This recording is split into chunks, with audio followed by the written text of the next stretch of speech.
There are nights when the world feels thinner, as if the distance between now and then has quietly collapsed. The present loosens its grip, and your thoughts drift without effort, floating toward questions you never asked during the day. The room is still. The air feels older somehow. Time slows. In these moments, memory does not feel personal. It feels inherited, as though something ancient, long forgotten, is gently pressing against the edges of your awareness, not demanding attention, only waiting to be noticed. Tonight is not about fear. It is about listening, about letting the noise of the modern world fade until only the quiet motion of the universe remains. There is nowhere you need to go, nothing you need to solve. Only a story that has been moving for a very long time. Let your breathing soften. Let your thoughts slow. We are going to step backward together, into a time when the sky was not empty, and the darkness above carried meaning. There are moments when you sense a change before you can name it. Nothing dramatic announces itself. No sound, no light, no sudden disruption. Just a subtle awareness that something has shifted quietly, beyond the edge of ordinary perception. It often happens late at night, when the world around you has gone still, and the mind drifts into deeper waters. In those moments, the future and the distant past begin to feel strangely close, as if time itself is folding inward. If you find comfort in these quiet journeys through forgotten ages, consider gently choosing to subscribe, not as an obligation, but as a way of returning here again, to this slow unfolding of memory and sky, whenever the night invites you back. That feeling of something moving unseen is not new. Humanity has felt it before, long before telescopes and satellites, long before the sky was reduced to charts and equations. Ancient people lived beneath a darkness unbroken by artificial light, where the stars were sharp, numerous, and impossibly close. To them, the heavens were not a backdrop. They were active, watchful, and alive with intention. In the land between the Tigris and Euphrates rivers, where the earliest cities rose from clay and dust, the sky held authority. The Sumerians believed that everything important began above. Kingship descended from the heavens. Fate was written in the movement of lights overhead. When something unfamiliar appeared in the night sky, it was never dismissed. It was studied, recorded, and remembered. Imagine a Sumerian night more than 5,000 years ago. The desert air cools as the sun disappears. Oil lamps flicker within temple walls. A scribe sits cross-legged on the floor, pressing symbols into wet clay with practiced care. Outside, the city of Uruk grows quiet, and above it all the stars emerge one by one, steady and predictable, just as they have for generations. Until one night, something is different. A light appears where none should be. It does not follow the familiar paths of the wandering planets. It does not behave like a comet the priests recognize. It moves at an angle that feels wrong, crossing the heavens as if it does not belong to this sky at all. The scribe pauses. He looks up. He feels a tightening in his chest. Not fear, exactly, but recognition. In the tablets left behind by these ancient observers, there are references to such moments, mentions of foreign stars, messengers from the outer darkness, objects that arrive without warning and depart without explanation. To modern eyes, these passages are poetic, symbolic, perhaps exaggerated, but to the people who wrote them, they were records of disruption. These disruptions became woven into stories of powerful beings associated with the heavens, the Anunnaki, figures who moved between sky and earth, who governed cycles of creation and collapse, who appeared during turning points in history. They were not simply gods in the modern sense. They were markers of change. Their movements were tied to celestial events that unfolded over spans of time far longer than a human life. Central to some of these stories is the idea of a crossing, a place or moment in the sky where paths intersect and ages shift. Later traditions would give this concept a name, Nibiru, not a world of sudden destruction, but a symbol of transition, of cosmic realignment, of something returning after a long absence. For thousands of years, these ideas slept in clay and stone, preserved but distant. And then, in the modern era, humanity began to notice something unsettlingly familiar: objects entering our solar system from beyond the stars. Not once, but repeatedly. Visitors with strange trajectories and unfamiliar behavior. Arrivals that, while scientifically explainable, stirred something deeper than curiosity. The first came quietly, then another, and then another still. 3 interstellar travelers in less than a decade, after eons of apparent silence. To astronomers, they are data points. To myth, they are echoes. And to the part of the human mind that remembers older ways of seeing the sky, they feel like the beginning of a sequence. Ancient warnings rarely spoke of sudden endings. They spoke of cycles, of signs that arrive first, small and easily dismissed, before something larger follows. Tonight, we begin tracing those signs, not to predict disaster, but to understand why the sky has always been watched with such reverence, and why even now, something deep within us still listens when the universe sends a visitor from the dark.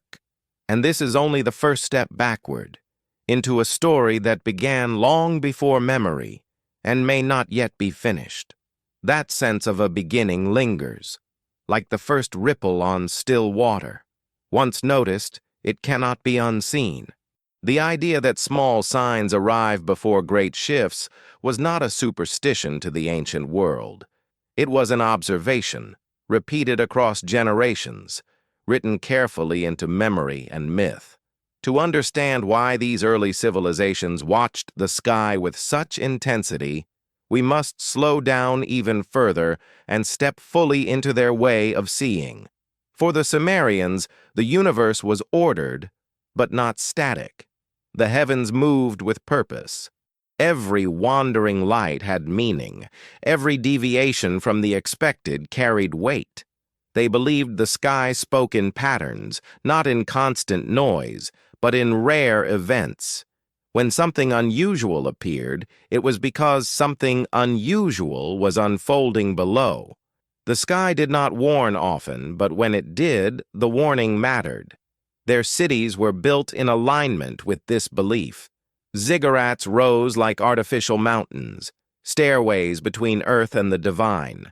From their upper platforms, priests observed the stars night after night, recording movements with patient discipline. They knew the regular paths of the planets. They recognized the seasons written in the sky.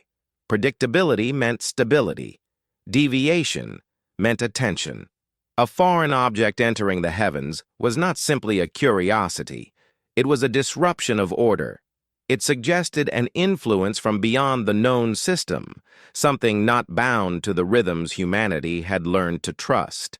These moments were encoded in language that feels strange to us now. Phrases describing torches crossing the sky, stars that behaved like living things, lights that came from the outer darkness.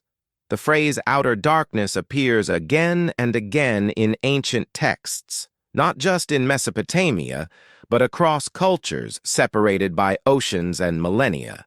It did not mean evil, it meant distance, beyond the familiar, beyond the mapped, the place where known order ended and uncertainty began. Anything arriving from there carried the weight of the unknown. Over time, these observations blended into stories of beings who were not born of Earth. The Anunnaki emerged as symbols of that connection. They were not always benevolent, nor always hostile. They represented forces larger than humanity, bound to cycles humanity could not control. Their arrival was associated with instruction, upheaval, restructuring. Their departure marked the end of one age and the slow beginning of another. What matters is not whether these beings existed as described, but why they were remembered this way. Ancient people did not invent cycles randomly. Cycles came from watching patterns repeat. Floods returned, droughts returned, kings rose and fell, and above it all, the sky changed in ways that felt both predictable and sudden. Nibiru enters this framework not as a planet of destruction, but as a marker, a crossing, a point at which paths intersect and something turns. In some texts, it is a star. In others, a planet. In others still, an abstract place. What unites these interpretations is timing. Nibiru appears when something else is about to shift. This is why the idea persisted. Not because it promised an ending, but because it explained change. When order broke, there was a reason. When the sky behaved strangely, it was because the larger cycle had reached a hinge point. Humanity was not abandoned to chaos. It was participating in a rhythm older than memory. As centuries passed and civilizations rose atop the ruins of others, these stories softened. Their original observations blurred into symbolism, yet the emotional imprint remained. The quiet belief that the universe sends signs before transitions, that the heavens do not act without sequence. So when modern instruments began detecting objects that did not belong, objects entering from interstellar space on paths untouched by the sun's gravity, the reaction was more than scientific curiosity. Something older stirred beneath the data, not fear, but recognition. The feeling that the silence had been broken again. 3 arrivals in a short span of time may be coincidence, or they may be the kind of coincidence ancient observers would never ignore. Either way, the pattern invites reflection. It asks us to consider whether we are witnessing isolated events or the early notes of a longer movement. In the ancient world, this would be the moment when scribes sharpened their reeds, when priests extended their vigils, when kings quietly sought counsel, not because disaster was certain, but because attention was required. And attention, above all else, is what the sky has always demanded. We continue forward now, deeper into the cycles themselves, toward the long memory of watchers, wanderers, and the vast rhythm that binds them all. The attention once given to the sky was not born from wonder alone. It came from experience, from generations who learned, sometimes painfully, that the heavens could change the course of life on Earth without warning. To the ancient mind, survival depended not only on soil and water, but on understanding the moods of the cosmos itself. In Sumerian cosmology, the universe was layered, heaven above, earth below, and realms between, each influencing the others. Nothing existed in isolation. A shift in the sky echoed through the land. A disturbance among the stars could ripple into floods, famine, or the fall of a city. This belief did not arise from imagination. It arose from pattern recognition stretched across centuries. They saw rivers swell beyond their banks after strange lights crossed the heavens. They saw drought follow seasons marked by unusual celestial movements. Whether these correlations were causal or coincidental mattered less than the fact that they were remembered. Memory shaped belief. Belief shaped vigilance. The Anunnaki became the symbolic anchors of this vigilance. Their stories changed with time, but their core function remained the same. They were the intermediaries between cosmic order and human fate. When balance held, the Anunnaki were distant. When balance shifted, their presence was felt again, either directly or through signs in the sky. Some tablets describe them descending. Others describe them departing. A few speak of their return, not as an invasion, but as a consequence of cycles completing themselves.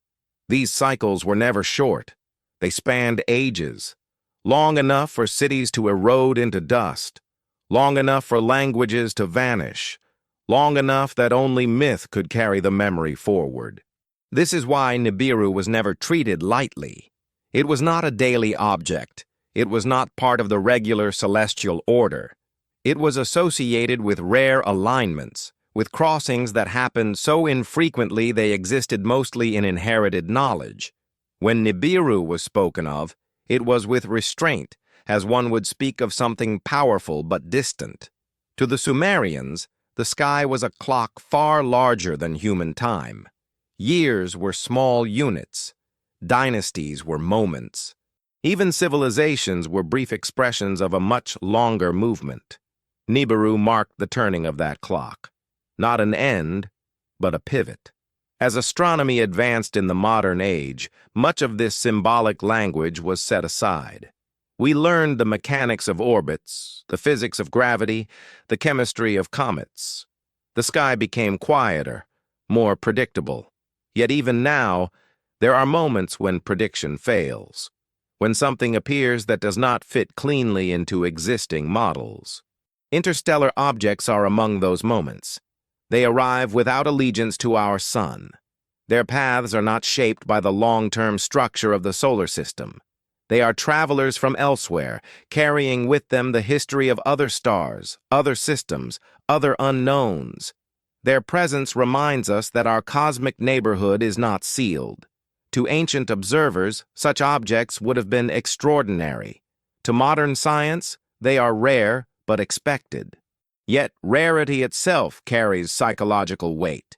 The human mind has never been comfortable with long silence broken suddenly by repetition. One arrival can be dismissed. Two provoke curiosity. Three invite pattern. And pattern is where myth is born. This does not mean ancient myths predicted modern discoveries. It means both are responding to the same underlying truth. The universe is not static. It moves. It sends matter across unimaginable distances. Sometimes that matter crosses our path. When ancient texts speak of watchers returning, of cycles renewing, of foreign stars marking transitions, they are expressing an awareness that change does not announce itself loudly. It approaches gradually, marked by subtle signs that only those who watch carefully will notice. We are not being warned of catastrophe. Not yet. What echoes from the past is something quieter, a reminder to pay attention, to remember that humanity exists within a much larger rhythm, that our technologies have not removed us from the cycles that shaped our ancestors. As we move deeper into this story, we will begin to explore those cycles themselves, the long arcs of time that link ancient observation with modern detection, the possibility that what feels unprecedented may simply be unfamiliar to living memory. For now, let the idea settle. The sky has broken its silence before, and when it did, those who listened wrote their observations into clay, trusting that someday someone would feel the same quiet unease and look upward with the same questions forming in the dark. That quiet unease has a way of deepening once it takes hold. The more one listens, the more the sky seems less like an empty expanse and more like a moving archive, carrying traces of events too vast to be contained within a single era. For the ancient mind, this awareness was not abstract. It was intimate. The heavens were close enough to touch in imagination, close enough to influence every decision made on the ground below. In Mesopotamia, time itself was understood differently. It did not move forward in a straight line. It turned. It returned. It repeated in altered forms. The past was never fully gone, and the future was not entirely unknown. Both were folded into cycles governed by forces beyond human reach. To live wisely was not to control these cycles, but to recognize where one stood within them. This worldview shaped how the Sumerians interpreted unusual events. A strange object in the sky was not judged in isolation. It was compared against memory, against older tablets, against stories passed down through generations of priests and scribes. The question was never simply, "What is this?" but "When has this happened before?" Clay tablets were not written quickly. Each symbol required intention. Each record assumed it might be read centuries later. This created a culture of caution. Sensationalism had no place. When warnings were recorded, they were restrained, almost understated. A foreign star appeared. A torch crossed the heavens. The language was simple, but the implication was heavy. Over time, these records accumulated. Patterns emerged slowly. Certain celestial anomalies clustered around periods of upheaval. Flood layers appeared in the soil. Dynasties ended abruptly. Entire cities were abandoned. Correlation did not mean certainty, but it was enough to sustain vigilance. The Anunnaki became the narrative vessels for these observations. They embodied forces that came and went, that intervened and withdrew. Their stories acknowledged something uncomfortable. Humanity was not always in control of its destiny. External influences existed, arriving on timescales too long to be managed, too vast to be negotiated with. Nibiru, in this context, was not feared as a destroyer. It was respected as a threshold, a signal that the cosmic balance was shifting, that the familiar order might soon rearrange itself. Its return did not promise annihilation. It promised change. What modern readers often miss is the patience embedded in these ideas. Ancient warnings did not urge immediate action. They urged awareness. Preparation was internal before it was external. Societies adjusted rituals. Kings sought counsel. Priests watched the sky more closely. Life continued, but with heightened attention. This mindset contrasts sharply with the modern desire for instant answers. Today, anomalies are expected to be resolved quickly. Data is processed. Explanations are delivered. Mystery is temporary. Yet interstellar visitors resist this framework. They arrive briefly. They leave before they can be fully understood. They deny closure. This denial is what unsettles us. When the first such object was detected, it was treated as an exception. When the second appeared, it was still considered rare. With the third, a subtle shift occurred. Not in official statements, but in the collective imagination. The realization that our solar system is porous, that it is not merely influenced from within, but occasionally intersected by travelers from elsewhere. Ancient cultures would have understood this instinctively. To them, boundaries were always permeable. The heavens touched the earth. The divine touched the human. The foreign touched the familiar.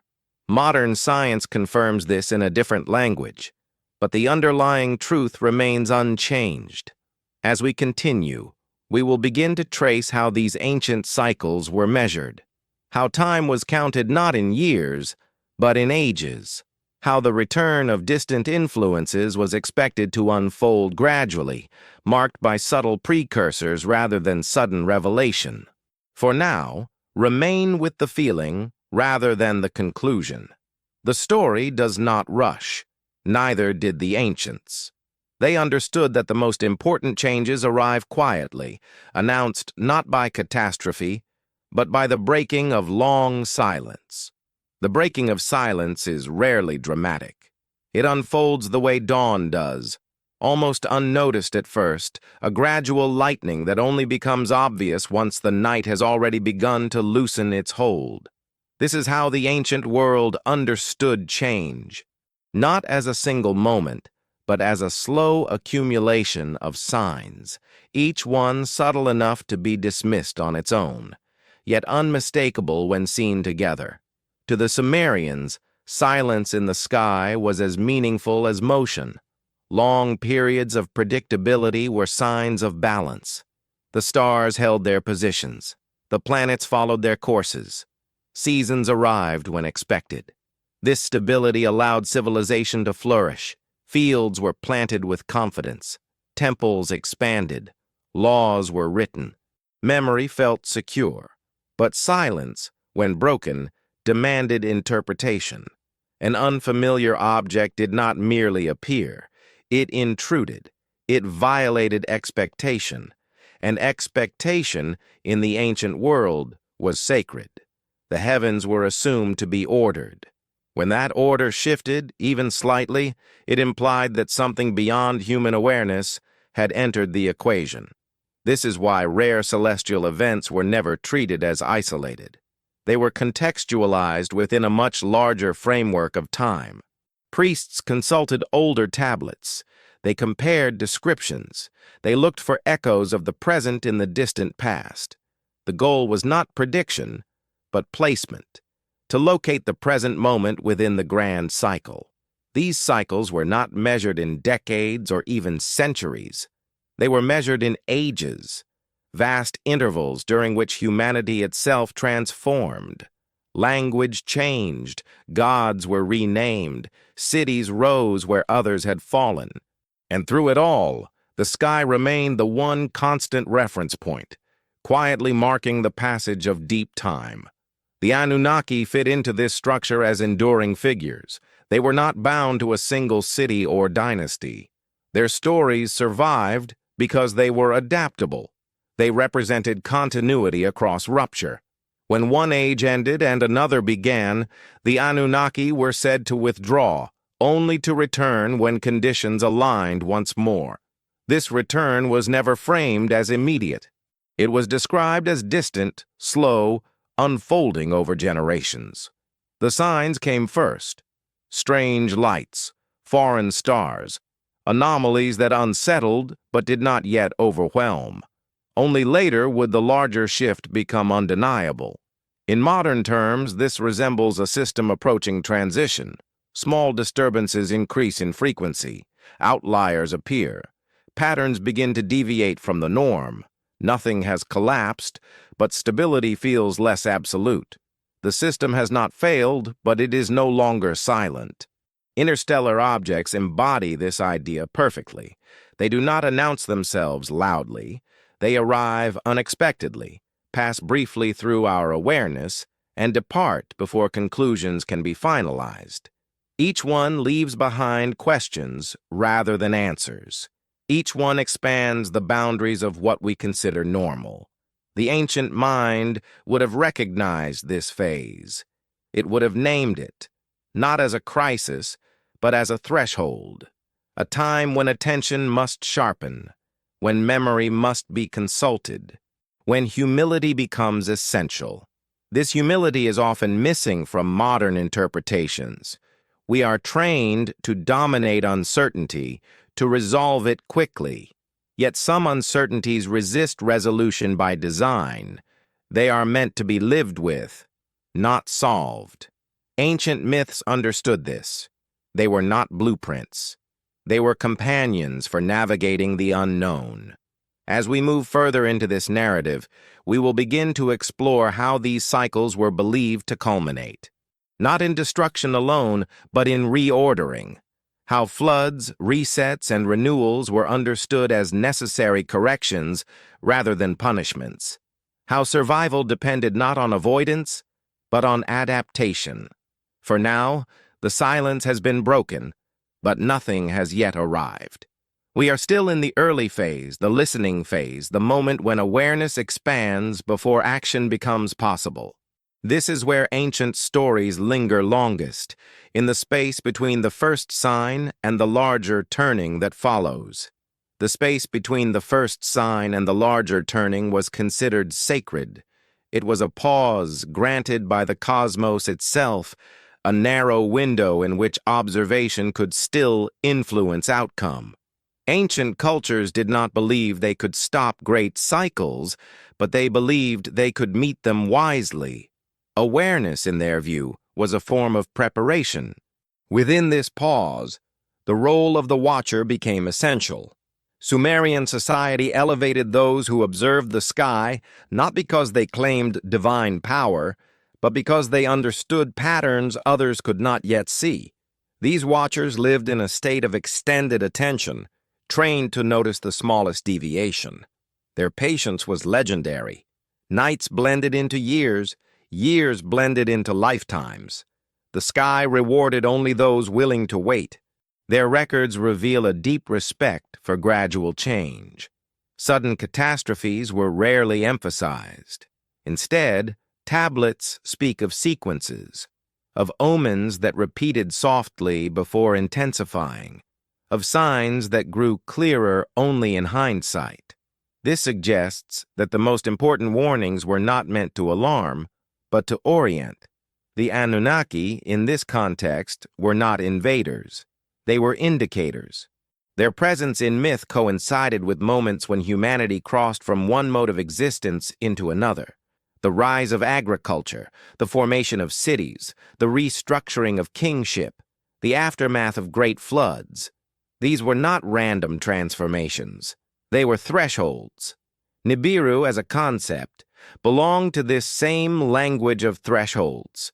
It was less an object than a moment, a crossing point where trajectories intersected, where the predictable gave way to the unfamiliar, where the sky itself seemed to lean closer to the earth. Ancient descriptions emphasize slowness. The return was never sudden. The approach was gradual, announced by lesser signs that only those watching closely would recognize. This is why the idea endured for so long. It aligned with lived experience. Great change never arrived without prelude. In the modern world, this idea feels unsettling because it challenges our sense of control. We prefer clear beginnings and endings. We prefer crises that announce themselves unmistakably. But deep systems rarely behave that way. They shift quietly, long before surface effects become obvious. The recent arrivals from interstellar space occupy this quiet phase. They are not dramatic. They have not altered daily life. Yet they have changed our understanding of the solar system. They have confirmed that we are not isolated. That matter, and perhaps influence, crosses between stars more often than we once believed. This realization alone reshapes perspective. It forces a reconsideration of boundaries, of what belongs and what passes through. To ancient observers, such permeability was assumed. To modern minds, it is still being absorbed. As these ideas settle, an old question returns in a new form. Not what is coming, but where are we in the cycle? Are we at the beginning of a longer sequence, or merely noticing something that has always occurred, now made visible by better instruments? The ancients would have answered by watching longer, by withholding judgment, by allowing patterns to reveal themselves over time. They understood that certainty arrives slowly, if at all. So we remain in this pause. The silence has been interrupted, but the story has not yet declared itself. The sky continues to move. The watchers, ancient and modern alike, continue to observe. And somewhere between myth and measurement, a deeper rhythm unfolds, patient and indifferent to our desire for quick conclusions. That deeper rhythm has always existed beyond urgency. It does not hurry to explain itself. It reveals its presence slowly, through repetition, through alignment, through the gradual erosion of certainty. Ancient civilizations learned this lesson not through theory, but through endurance. They lived long enough to see patterns return in altered forms, long enough to recognize that history does not repeat, but it does echo. In Sumer, these echoes were preserved with care. When one city fell, another rose nearby. When one dynasty ended, its successor inherited not only power, but memory. The sky remained the shared reference point across all transitions. It was the only witness that outlasted kings, floods, and forgetting. This endurance shaped how cosmic cycles were understood. The ancients did not expect clarity at the beginning of a cycle. They expected ambiguity. Early signs were meant to provoke attention, not answers. Only later, often much later, would meaning become visible. And even then, meaning was never complete. The Anunnaki narratives reflect this uncertainty. They are not tidy stories. They are fragmented, contradictory, layered with regional variations. This is often taken as evidence against their significance. But fragmentation is exactly what one would expect from a memory carried across vast stretches of time. Precision dissolves. Essence remains. What remains consistent is scale. The Anunnaki are always larger than humanity. Their actions span epochs. Their concerns operate beyond individual lives. They represent forces that move too slowly to be noticed directly, yet too powerfully to be ignored once their effects surface.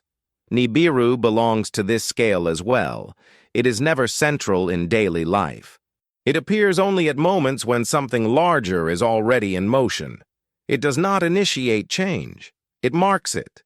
Like a distant bell whose sound reaches us only after the event has already begun. This perspective reframes modern anxieties. The appearance of interstellar objects does not signal imminent upheaval. It suggests that we may be entering a phase where long-term processes are becoming perceptible again. Processes that were always there, now crossing thresholds of detection. Detection itself is a form of participation. The moment something is noticed, it enters human awareness and begins to shape interpretation. This is true whether the observer is a Sumerian priest or a modern astronomer. Instruments change. The act of watching does not. The ancients understood this responsibility. To watch was to hold memory for those who could not. To record was to extend awareness beyond one lifetime. This is why their warnings feel understated. They were not written for immediate reaction. They were written for recognition across time. As we move closer to the heart of these myths, we will begin to encounter their most challenging idea, that humanity is not the central actor in the cosmic story. We are participants, not authors. Our role is not to command the cycle, but to endure it with awareness. This idea is uncomfortable in any age. It was uncomfortable then. It remains uncomfortable now, yet it carries a strange calm within it. If cycles are larger than us, then fear loses its urgency. What matters instead is attention, memory, and continuity. So we continue, not toward prediction, but toward understanding, toward the ancient belief that the universe moves in long breaths, inhaling and exhaling across ages, and that sometimes, if we are quiet enough, we can feel the breath change before the wind ever reaches us. Feeling that breath change was never about certainty. It was about sensitivity. Ancient observers believed that the universe spoke softly first, long before it spoke loudly. The earliest signs were meant for those willing to listen without demanding immediate meaning. This is why patience became a form of wisdom. In the Sumerian worldview, humanity stood at a midpoint, not helpless, but not sovereign. People could respond to cycles, adapt to them, align themselves with them, but never command them. This balance shaped their myths, their rituals, and their relationship with the sky. The heavens were neither cruel nor kind. They simply moved. The stories of the Anunnaki reflect this neutrality. They are not saviors. They are not destroyers. They are custodians of order as it existed in a given age. When that order no longer fit the larger rhythm, it was adjusted, sometimes gently, sometimes violently, always impersonally. This impersonal quality is what allowed the myths to endure. They were not bound to a single moral lesson. They described process rather than judgment. A cycle completes. A threshold is crossed. A new arrangement follows. Humanity adapts or fades. Then memory carries forward what remains. Nibiru, as a marker of transition, belongs to this process. It is not framed as an enemy, it is framed as a signpost. Its appearance does not demand panic, but recognition. It tells the observer that the familiar pattern may soon change shape. In ancient times, recognition was enough. It allowed societies to brace themselves psychologically, to loosen attachment to permanence, to accept that continuity does not mean stasis. This acceptance softened the shock of transformation, even when the transformation itself was severe. Modern humanity struggles with this lesson. We are conditioned to expect stability as the default. Change feels like failure rather than rhythm. Yet the universe has never operated that way. Stability is temporary. Motion is constant. Silence is only a phase. The recent interstellar visitors remind us of this truth without explanation. They do not arrive with messages. They do not reveal intent. They simply pass through indifferent to our interpretations. Their meaning emerges only in the context we place around them. Ancient cultures placed them within long memory, within cycles so extended that no single generation could witness their full arc. This perspective stripped urgency from fear. It replaced it with continuity. As we move forward in this narrative, we will begin to examine the moments when cycles were believed to culminate. The floods, the resets, the periods when humanity was forced to begin again with less than it remembered. These stories are not warnings of punishment. They are reflections on resilience. For now, we stand at the end of the opening movement. The sky has been reintroduced as an active presence. The ancient framework has been restored. The silence has been broken, but nothing has yet concluded. What follows will take us deeper into mythic time, where gods labor, rebel, withdraw, and return, where creation itself is framed as a response to imbalance, and where humanity emerges not as the center of the story, but as its inheritor, carrying fragments of ancient memory into the long night ahead. What follows after the opening silence is not revelation, but structure. The ancient mind did not leap from omen to conclusion. It moved carefully into cosmology, into an attempt to understand how the universe was arranged and why it behaved the way it did.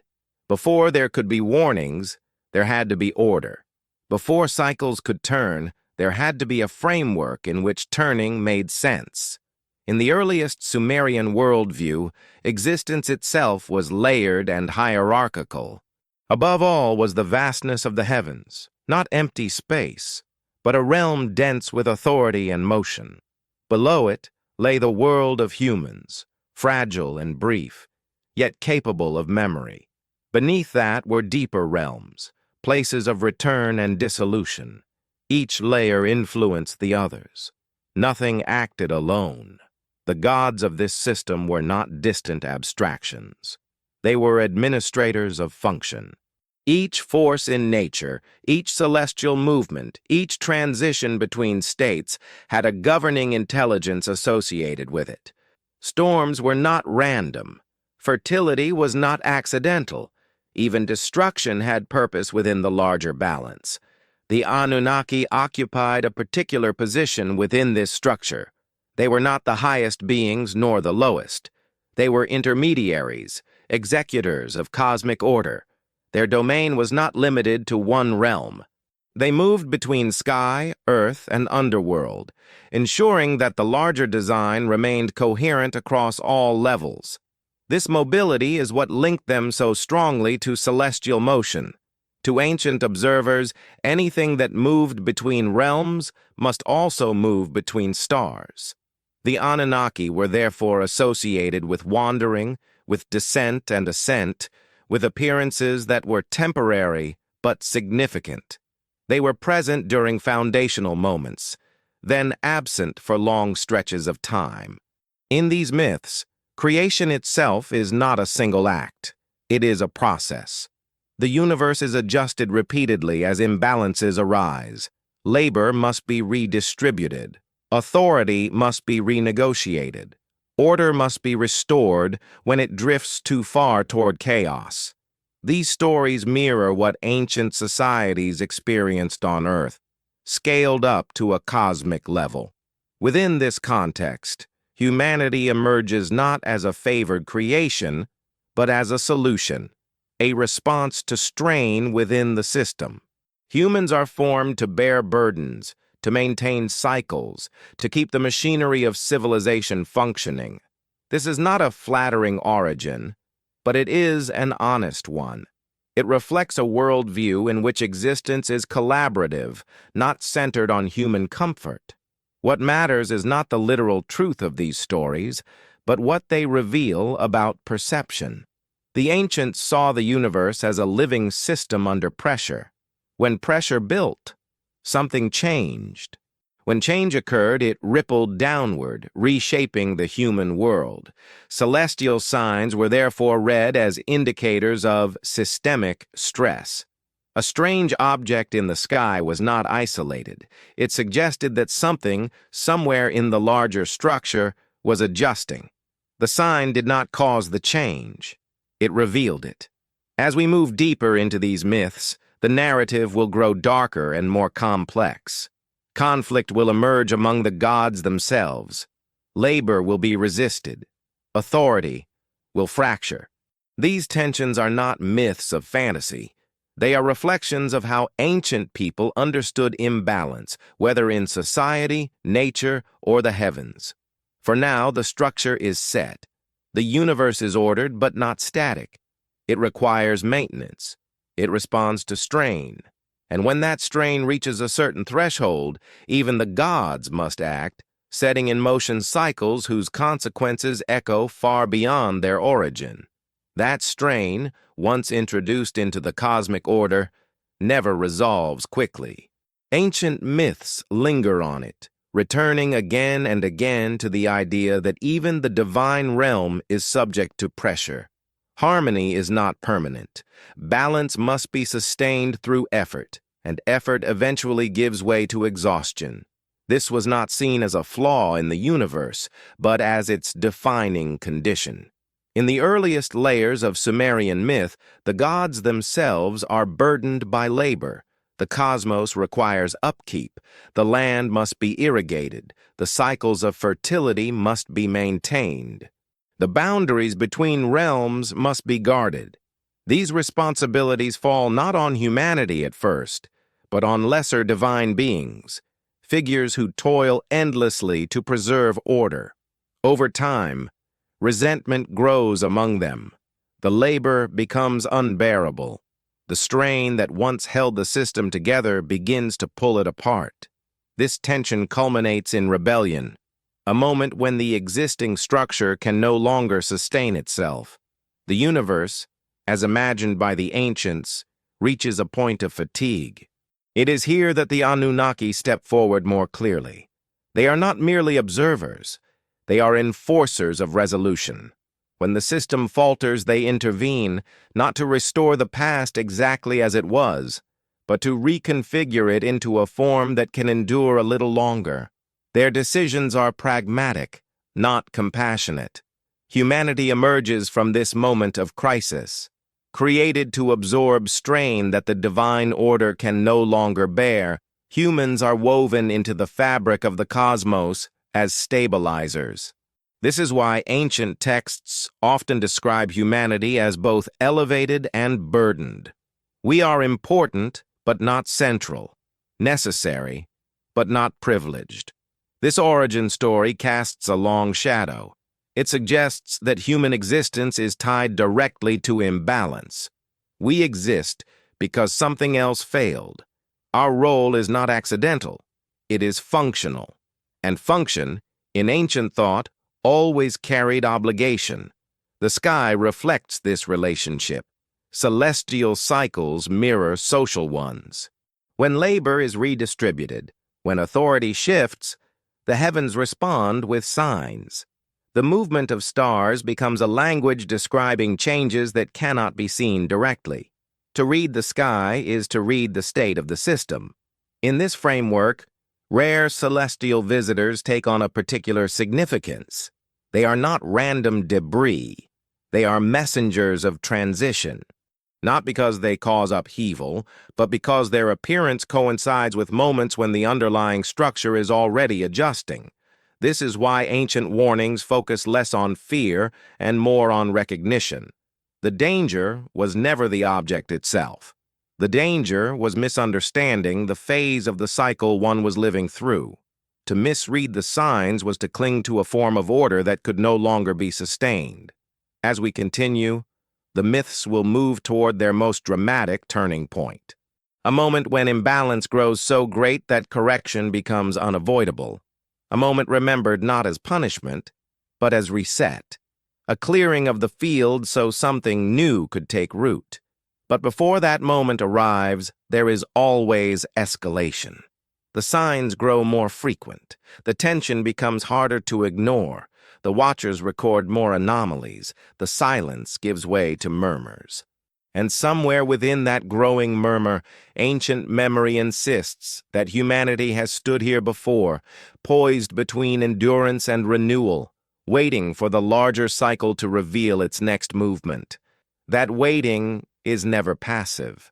In ancient memory, the period before a great correction was marked by heightened awareness, by the sense that the world itself was leaning toward a decision already made at a level far beyond human reach. The tension did not come from sudden chaos, but from the slow realization that the existing order was no longer sufficient. In the myths, the divine realm feels this first. The burden placed upon the system begins to distort relationships among the gods. Authority becomes strained. Communication falters. What once functioned smoothly now requires constant adjustment. This is not portrayed as moral failure, but as fatigue. Even cosmic order, maintained too long without renewal, begins to crack. The Anunnaki are drawn into this moment not as initiators, but as respondents. They are called upon when balance can no longer be preserved through minor correction. Their presence signals escalation. Something fundamental must change, not because it is desired, but because it is necessary. This necessity is reflected in the sky. Ancient observers believed that as imbalance increased, the heavens would begin to behave less predictably. Familiar motions continued, but anomalies appeared more often at the margins. Strange lights, unusual paths, objects that did not belong to the established order. These were not seen as threats. They were symptoms. The sky, in this view, was not issuing judgment. It was revealing stress. Such a worldview removes blame from individual events. Floods, droughts, and collapses were not punishments aimed at humanity. They were systemic responses. Corrections that emerged when accumulated imbalance reached a breaking point. This interpretation allowed ancient societies to endure loss without losing coherence. Meaning was preserved even when stability was not. The idea of a great reset appears across cultures because it reflects lived experience. Environments change, rivers shift, climate alters patterns of survival. Entire ways of life become unsustainable. Myth encodes this reality not as random catastrophe, but as cyclical necessity. Nibiru, within this narrative, becomes associated with these larger corrections. Its appearance does not cause the reset. It coincides with it. It is the celestial mirror of a process already unfolding, a sign that the system has reached the end of its current configuration. This is why ancient texts speak of long absences followed by return. The cycle is not continuous in human terms. It moves on timescales that exceed individual memory. By the time the sign appears again, the world has already changed beyond recognition. Modern humanity stands at a strange intersection with this idea. We possess unprecedented knowledge, yet our sense of permanence remains fragile. We understand systems intellectually, but emotionally we still resist the idea of reset. We hope for continuity without transformation. Ancient myths offer a different comfort. They suggest that collapse is not erasure. Memory survives. Patterns repeat. What is lost becomes the foundation for what follows. Humanity is not exempt from this rhythm, but neither is it erased by it. As the narrative continues, we move closer to the moment when correction becomes unavoidable in mythic time, the point where imbalance can no longer be absorbed quietly, the point where water rises, land reshapes, and memory fractures. But even there, The stories insist on something enduring. That awareness, carried forward in fragments, is never entirely lost. And that somewhere, long after the waters recede, humanity will look up again, see unfamiliar signs in the sky, and feel the same ancient recognition stirring once more. That ancient recognition does not arrive with panic. It arrives with gravity, a quiet understanding that what is unfolding has happened before, even if the details feel unfamiliar. In the myths, this moment is described as a narrowing. Possibilities collapse inward. The range of outcomes reduces. What remains is no longer choice, but consequence. The divine narratives describe this phase with restraint. There is no sudden decree, no thunderous announcement. Instead, there is deliberation, counsel among the higher powers, a weighing of what has been allowed to continue for too long.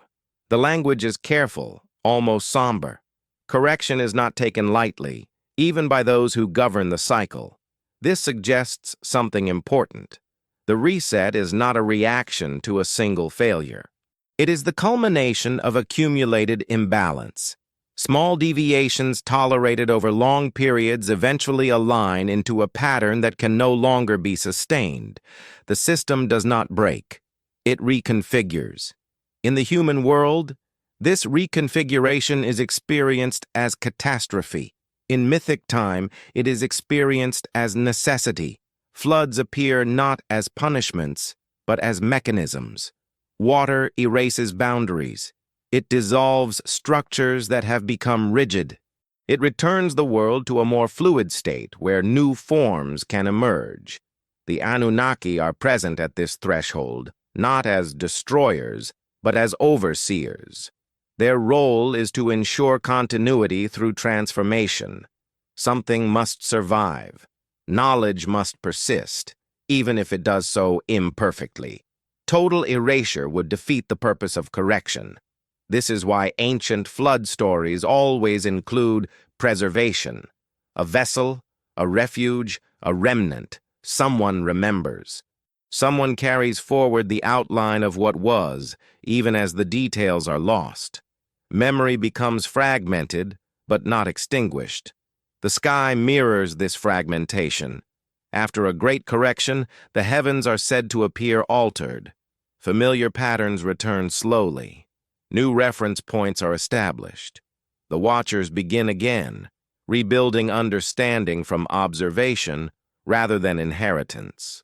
The cycle resets not only the world, but the relationship between humanity and the cosmos. In this context, the return of signs is deeply unsettling. It suggests not an ending, but a repetition. The possibility that the current configuration, whatever its achievements, may also be temporary. That silence, once broken, rarely returns in the same way. Modern culture resists this implication.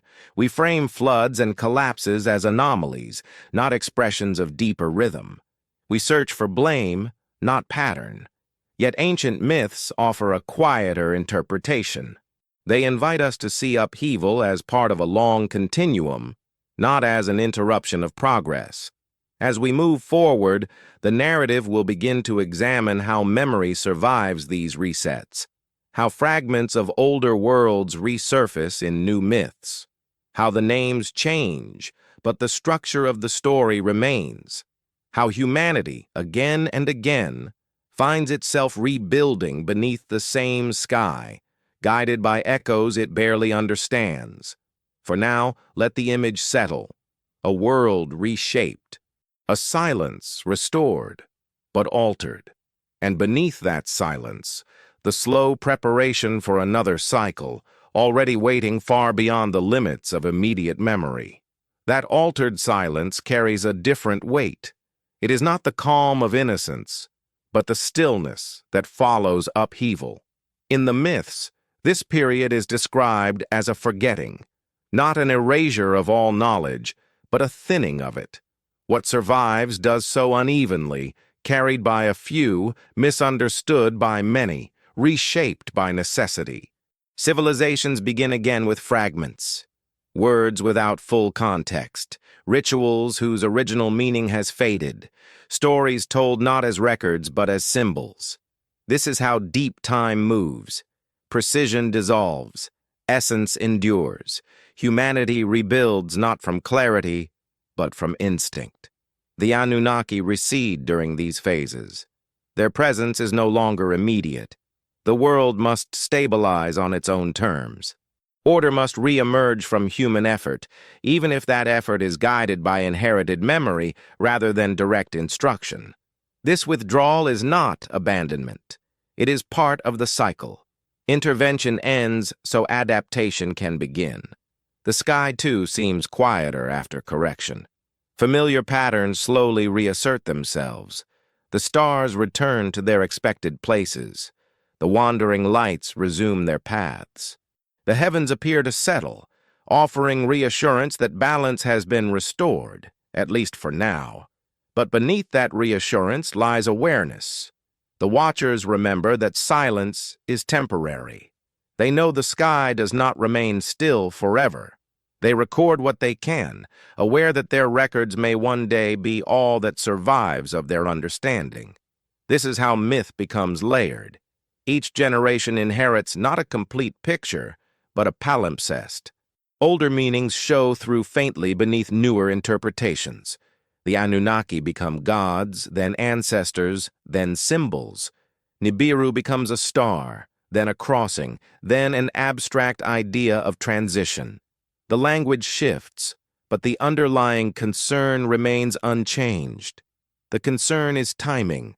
Not when something will happen, but how long stability can be maintained before change becomes inevitable again. Ancient cultures did not seek to predict the exact moment.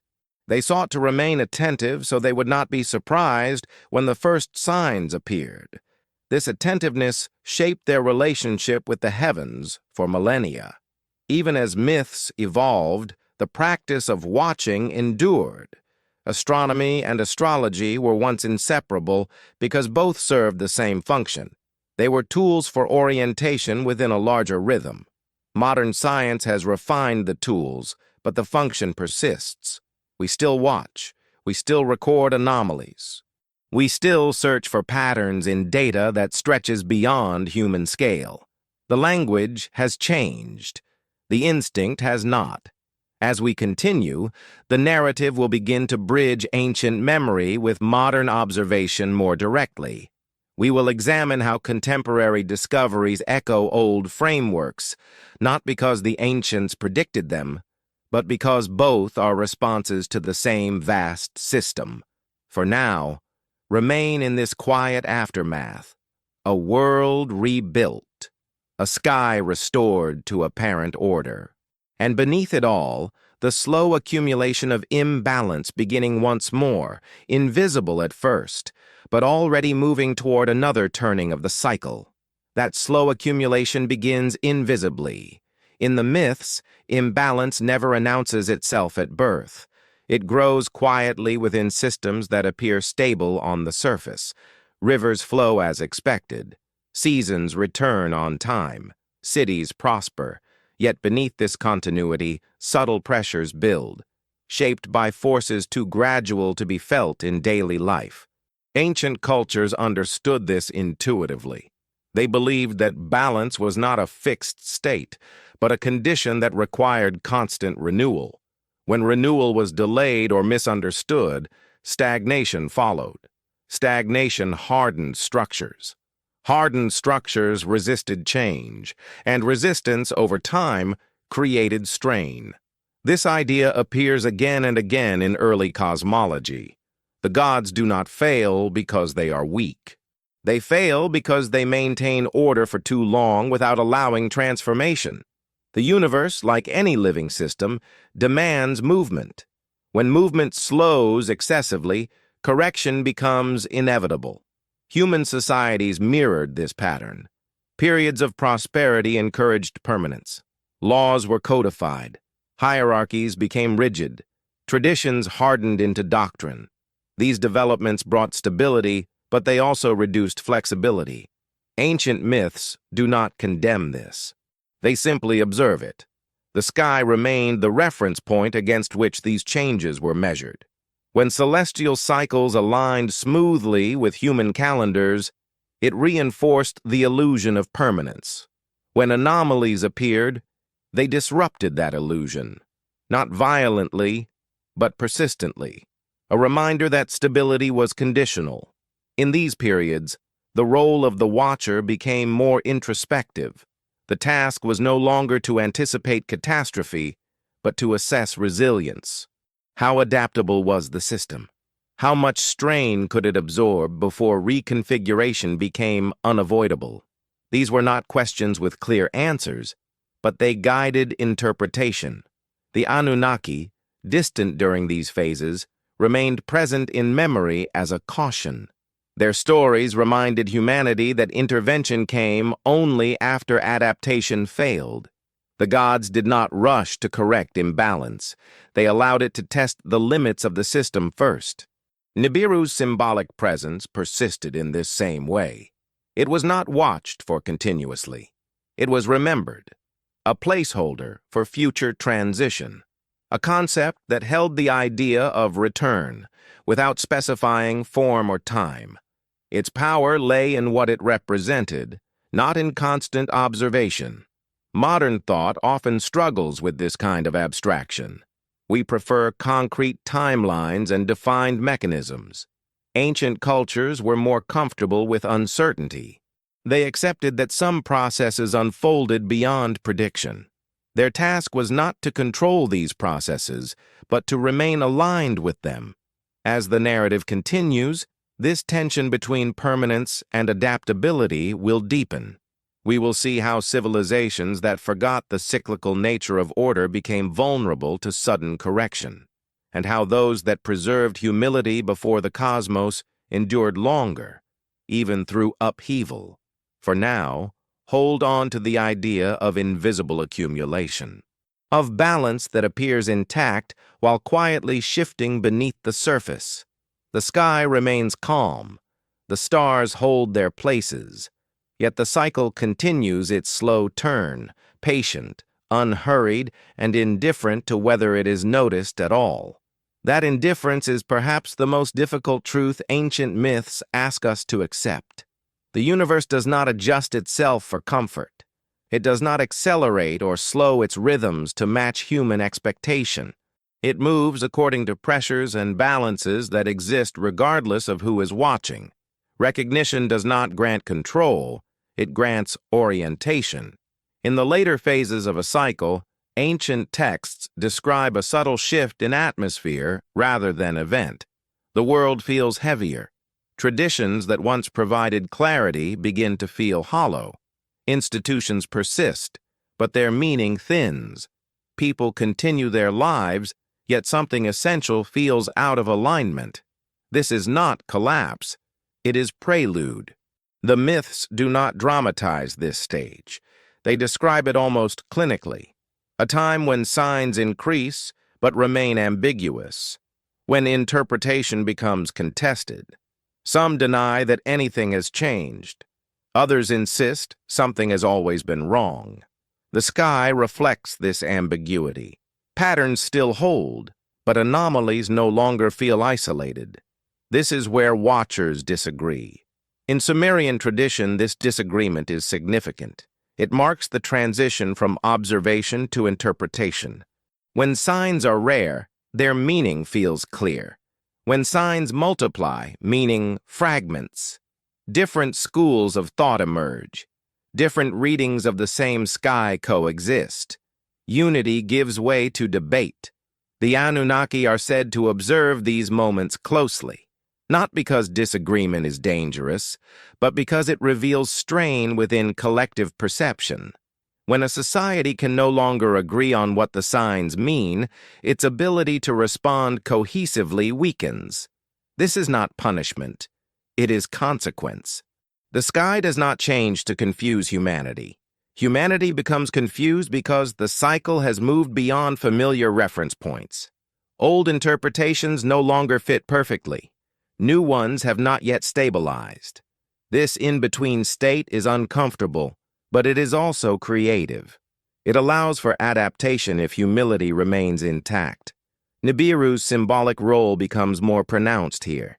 It is invoked more frequently, not because it is visible, but because it represents uncertainty itself, a reminder that not all thresholds announce themselves clearly. Some are recognized only after they have been crossed. Modern parallels are unavoidable. We live in an age of unprecedented observation, yet interpretation feels increasingly fragmented. Data accumulates faster than consensus. Anomalies are identified, explained, then questioned again.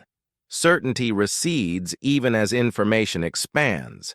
Ancient myths would recognize this condition. They would describe it as a late phase of a cycle, where awareness increases but coherence decreases. This is not a failure of knowledge. It is a test of adaptability. As we move forward, the narrative will begin to approach the moment when ambiguity can no longer be sustained, when the accumulation of small deviations reaches a point where reconfiguration becomes visible, when the sky no longer merely hints but reflects change in ways that cannot be ignored. For now, remain with the uncertainty. The ancients believed it served a purpose. It softened attachment to the old order before the new one arrived. It prepared the mind for transition long before the world itself began to shift. That preparation of the mind was considered essential. Ancient cultures believed that the greatest danger during transition was not the change itself, but resistance to it. When attachment hardened, suffering deepened. When awareness softened, endurance became possible. The myths were not meant to predict outcomes. They were meant to train perception. In this phase of the cycle, the sky begins to feel closer again, not physically, but symbolically.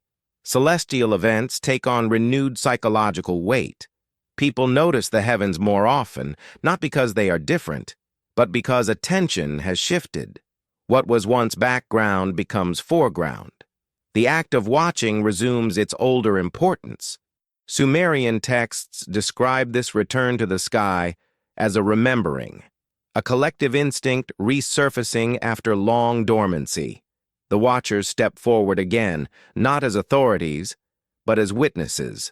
Their role is not to command belief, but to preserve continuity of observation through uncertainty.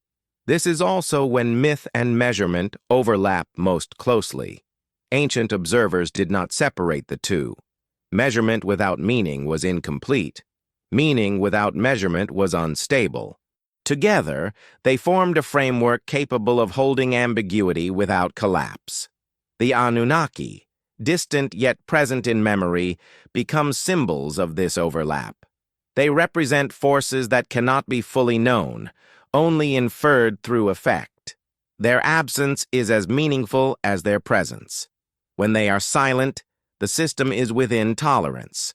When they are remembered with urgency, tolerance is thinning.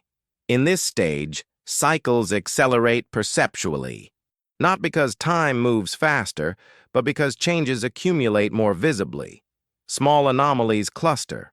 Rare events become less rare. The sense of exception erodes. What once felt extraordinary begins to feel transitional. Ancient myths speak of this as the narrowing of paths. Fewer outcomes remain viable. Adaptation becomes necessary rather than optional. The old order can no longer be maintained through minor adjustment. Something deeper must give way. Importantly, the myths do not frame this as failure. They frame it as maturation. A system that has reached the limits of its current form must evolve or reset. This applies to civilizations, ecosystems, and cosmic arrangements alike.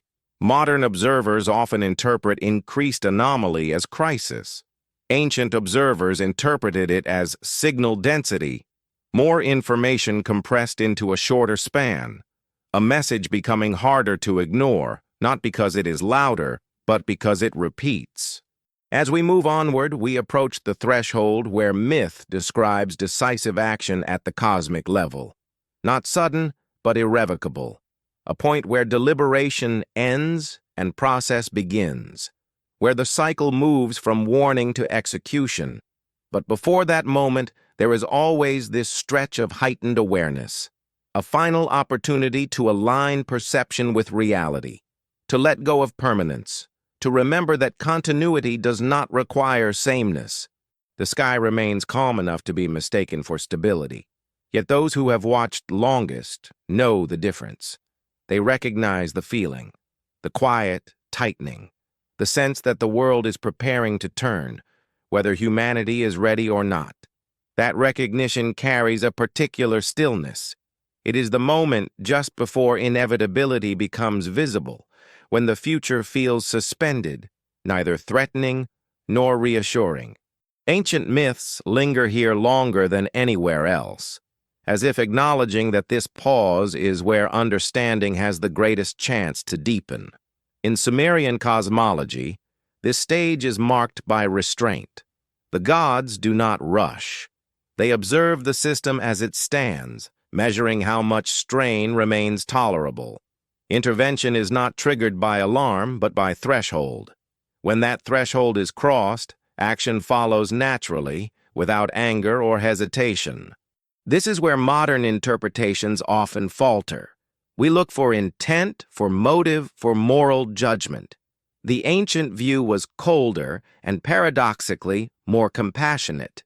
Correction was not a response to wrongdoing. It was a response to imbalance. Seeing it this way removed shame from survival and guilt from loss. The Anunnaki appear in these stories as figures of assessment. They weigh conditions rather than issuing commands. Their authority comes not from power alone, but from perspective. They see the cycle in its entirety, not just its current expression. This is why their decisions feel distant, even indifferent, from a human standpoint. The sky reflects this impartiality. Celestial events do not ask permission. They follow trajectories shaped long before they enter awareness. When something unusual appears, it is already late in the process that brought it there. Observation does not create the event. It merely reveals it. This understanding shaped how ancient people approached fate. Fate was not fixed detail by detail, but its contours were set. One could not stop the river from flooding, but one could choose where to stand. Preparation was about alignment, not avoidance. In this light, the return of unfamiliar objects from beyond the solar system takes on symbolic resonance, not as harbingers of doom, but as reminders of scale. They tell us that forces shaping our environment operate far beyond immediate perception, that our moment is nested within trajectories begun elsewhere, long ago. Ancient cultures accepted this nesting without resentment. They understood themselves as chapters, not conclusions. Their myths prepared them to endure endings without mistaking them for finality. As we move deeper, the narrative will soon cross into the territory of action, the phase where deliberation gives way to execution, where myth describes water rising, land shifting, and memory breaking under pressure. These stories are heavy, but they are not hopeless. Before that weight descends, the ancients always returned once more to the sky. One last act of watching. One final attempt to read alignment into movement. Not to change what is coming, but to meet it with clarity. And so we remain here briefly at the edge of transition. The system balanced, but strained. The silence present, but altered. The sense that something long anticipated is preparing to move from potential into form. When potential begins to condense into form, the ancient stories grow quieter rather than louder. This is where myth resists spectacle. The moment of transition is not described with chaos at first, but with inevitability. What has been accumulating now has direction. What was ambiguous now has weight. In Sumerian memory, this stage is associated with alignment. Not harmony, but convergence. Separate pressures begin to act together. Environmental shifts coincide with social strain. Celestial anomalies overlap with terrestrial instability. None of these causes the others, yet all move in parallel, as if responding to the same underlying rhythm. This convergence is what makes the coming correction unavoidable. The system is no longer merely strained, it is synchronized. When forces align across layers of existence, resistance loses meaning. Change no longer requires intention. It unfolds. The Anunnaki are described as present at this alignment, but not active in the way later traditions imagine gods. They do not hurl destruction, they do not issue threats. Their role is observational and administrative.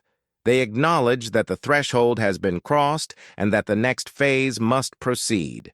This distinction matters. It reframes catastrophe as process rather than punishment. The universe is not reacting emotionally. It is adjusting structurally. Ancient cultures found solace in this view, even amid loss, because it preserved coherence. Meaning did not vanish when stability did.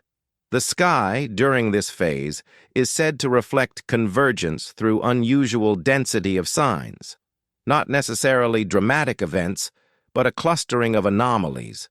Comets, eclipses, strange lights, unseasonal movements. Each one alone might be dismissed. Together they form a pattern too persistent to ignore. This is the point where memory sharpens. Myths suggest that those who lived through such times felt a heightened sense of awareness, as if the present moment had thickened. Time seemed slower, heavier. Decisions carried more weight, not because of fear, but because intuition sensed that choices were being made within narrowing boundaries. Humanity's role here is subtle. There is no heroic intervention.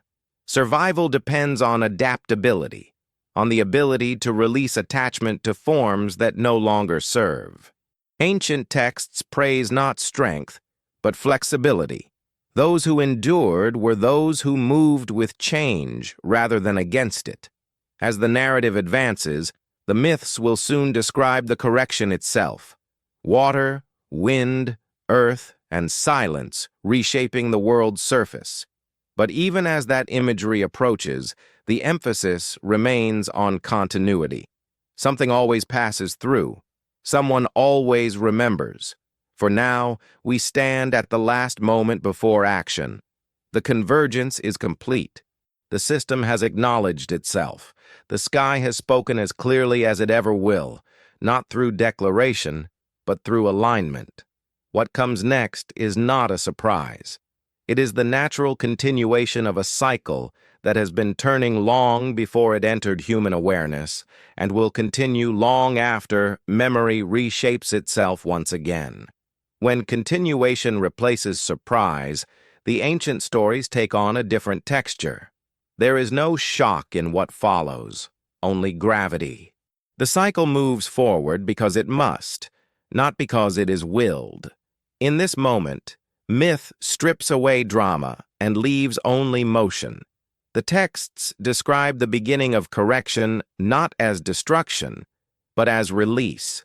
Pressures that had been held in balance are allowed to move freely again. Boundaries soften, rigid structures dissolve, what had been fixed becomes fluid. The world does not end, it loosens. Water becomes the dominant image here, not because floods were unique, but because water embodies transformation better than any other force. It erases without malice. It reshapes without intent. It remembers paths long forgotten and follows them again. To the ancient mind, water was the universe expressing its preference for movement over permanence. The Anunnaki remain present in the background of these stories, but their role diminishes further.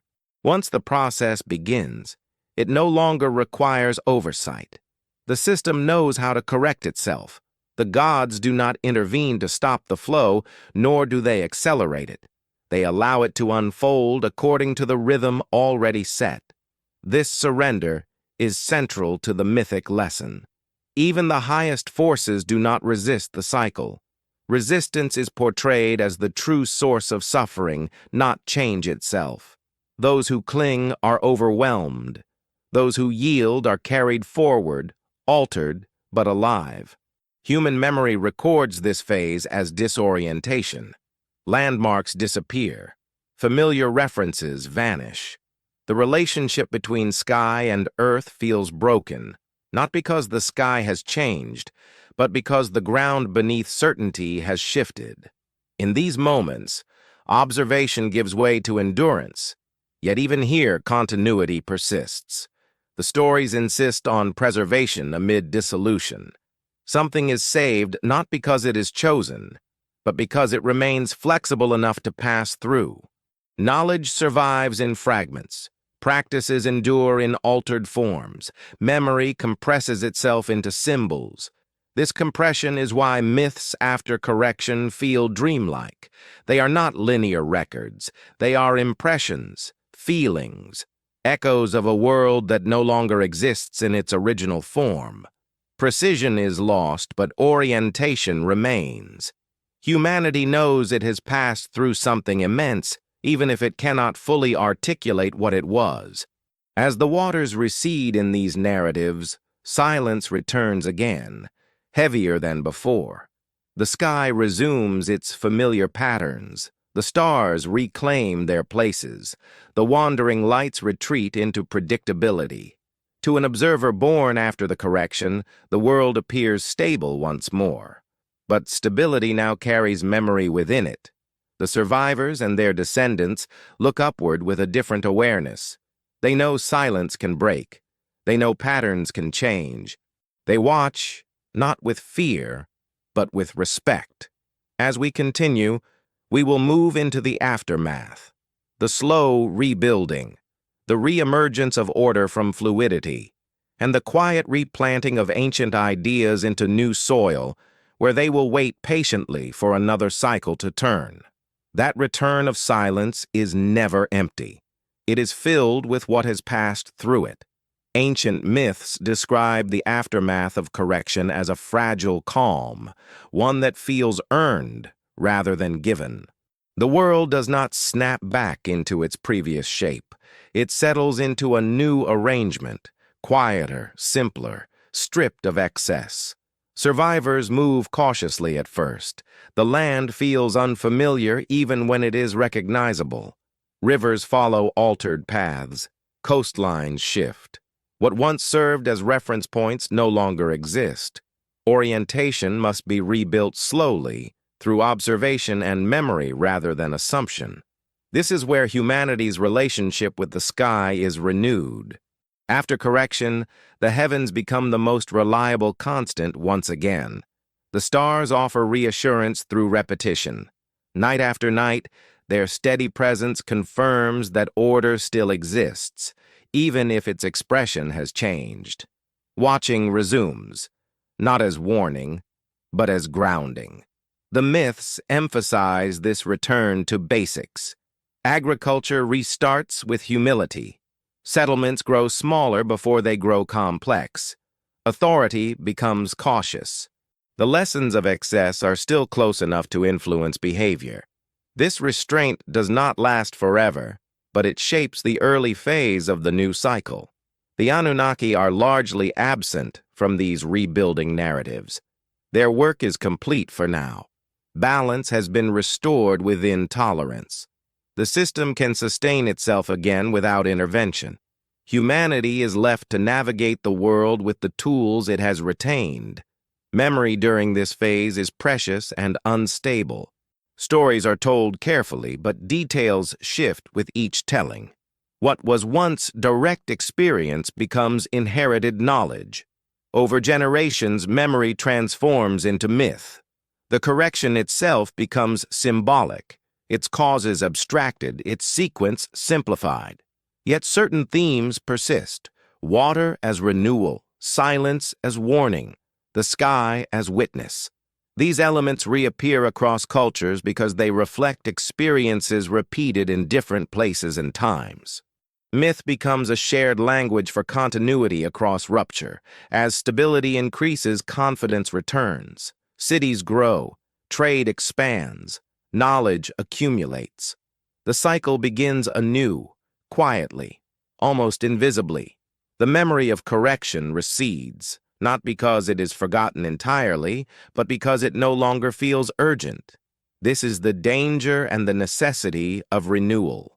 Without forgetting, growth would be impossible. Without remembering, repetition would be blind. Humanity balances between these two impulses, never fully mastering either. In this renewed world, the sky continues its long movement. Unseen pressures begin to accumulate again, far beyond immediate perception. The cycle does not announce its restart. It simply resumes. And so the stage is set for the next act of the story, a new age built atop fragments of the old. A fresh silence settling in, carrying within it the distant memory of having been broken before. That distant memory does not vanish. It sinks beneath daily awareness, becoming part of the foundation rather than the surface. Ancient myths suggest that this is how cycles truly continue, not through conscious anticipation, but through inherited intuition. Humanity moves forward, carrying echoes it no longer recognizes as memory. In this new age, life feels lighter at first. The world seems simpler. The sky feels benevolent again, predictable enough to trust. People rebuild with caution, but also with hope. Each generation born after the correction experiences the calm as normal, unaware of how recently order was reassembled from chaos. This is how confidence slowly returns. Structures grow taller, societies become more complex, knowledge accumulates. The distance from the last upheaval stretches long enough for abstraction to replace experience. What was once lived becomes symbolic. What was once feared becomes theoretical. The myths describe this period as expansion. Humanity tests boundaries again, not out of arrogance, but out of curiosity. Civilization presses outward, filling available space. Trade networks spread, writing evolves. Time itself becomes more finely measured. With precision comes the illusion of mastery. The sky remains central to this expansion. Calendars are refined. Movements of stars are cataloged with increasing sophistication. The heavens become tools for navigation, agriculture, and ritual. Familiarity grows. Reverence softens into confidence. Yet the ancient narratives insist that this familiarity carries risk. When the sky is reduced to function alone, its warning role fades. Signs that once inspired reflection become background noise. Anomalies are dismissed as errors rather than invitations to reassess. The Anunnaki return here not as active forces, but as memory. Their stories are retold less frequently, and when they are softened. They become gods of tradition rather than markers of transition. Their association with cycles weakens. Their presence becomes ceremonial. This shift is subtle but significant. When myths lose their connection to lived experience, they transform into culture rather than guidance. They still bind communities together, but they no longer shape behavior in moments of strain. The cycle does not respond immediately. It allows this phase to unfold fully. Stability persists long enough to convince humanity it has moved beyond correction. The absence of upheaval is mistaken for permanence, but beneath this apparent mastery, the slow accumulation begins again. Pressure builds invisibly. Environmental limits approach quietly. Social systems grow rigid. Complexity increases faster than adaptability. The same pattern resumes, wearing new forms. The sky, patient as ever, continues to move. Its signals are faint at first, nearly indistinguishable from normal variation. Only those who remember the deeper rhythm feel a familiar tension returning, a sense that silence is thickening rather than empty. As we move forward, the narrative will begin to trace how this renewed confidence sets the stage for the next imbalance, how memory fades just enough for repetition to become possible again. and how the universe, indifferent yet consistent, prepares another turning of its long and ancient cycle. That preparation does not feel like preparation from within the cycle. To those living through it, life simply continues. Generations are born into stability and mistake duration for permanence. The memory of correction fades into abstraction, preserved in ritual but disconnected from urgency. The stories remain, but their edges soften. In this phase, humanity's relationship with time changes. The past feels distant and irrelevant. The future feels open, controllable, shaped by intention rather than inheritance. Progress becomes a belief, not just an observation. Each improvement reinforces the sense that the cycle has been mastered, or at least delayed indefinitely. The sky reflects this shift subtly. Celestial knowledge becomes increasingly technical. Observation is refined into calculation. Prediction replaces interpretation. Meaning narrows. The heavens are no longer listened to for guidance, but consulted for utility. The ancient tension between awe and humility thins. This is not portrayed as failure in the myths. It is portrayed as forgetting. Forgetting is necessary for growth. Without it, fear would paralyze expansion. But forgetting carries a cost. It removes context. It strips symbols of depth. It leaves humanity fluent in mechanics, but less attuned to rhythm. The Anunnaki, in this era, are remembered selectively. Their stories are simplified. Their role in cycles is replaced by moral lessons or genealogies. What they once represented as markers of transition becomes entertainment, theology, or heritage. The warning embedded in their presence quiets. Nibiru undergoes a similar transformation. Once a symbol of crossing and alignment, it becomes ambiguous, debated, reinterpreted, or dismissed. Its function as a reminder of deep time weakens. The idea remains, but its gravity fades. The cycle allows this. It always does. Long periods of calm are not accidents. They are part of the rhythm. Stability must feel convincing for imbalance to accumulate meaningfully. Without confidence, there would be nothing to correct. Yet even in this forgetting, the sky continues its long movement. Patterns extend beyond human records. Orbits progress indifferent to belief. The machinery of the cosmos does not require recognition to function. It simply proceeds. Occasionally, anomalies surface, small irregularities, events that do not fit perfectly within existing models.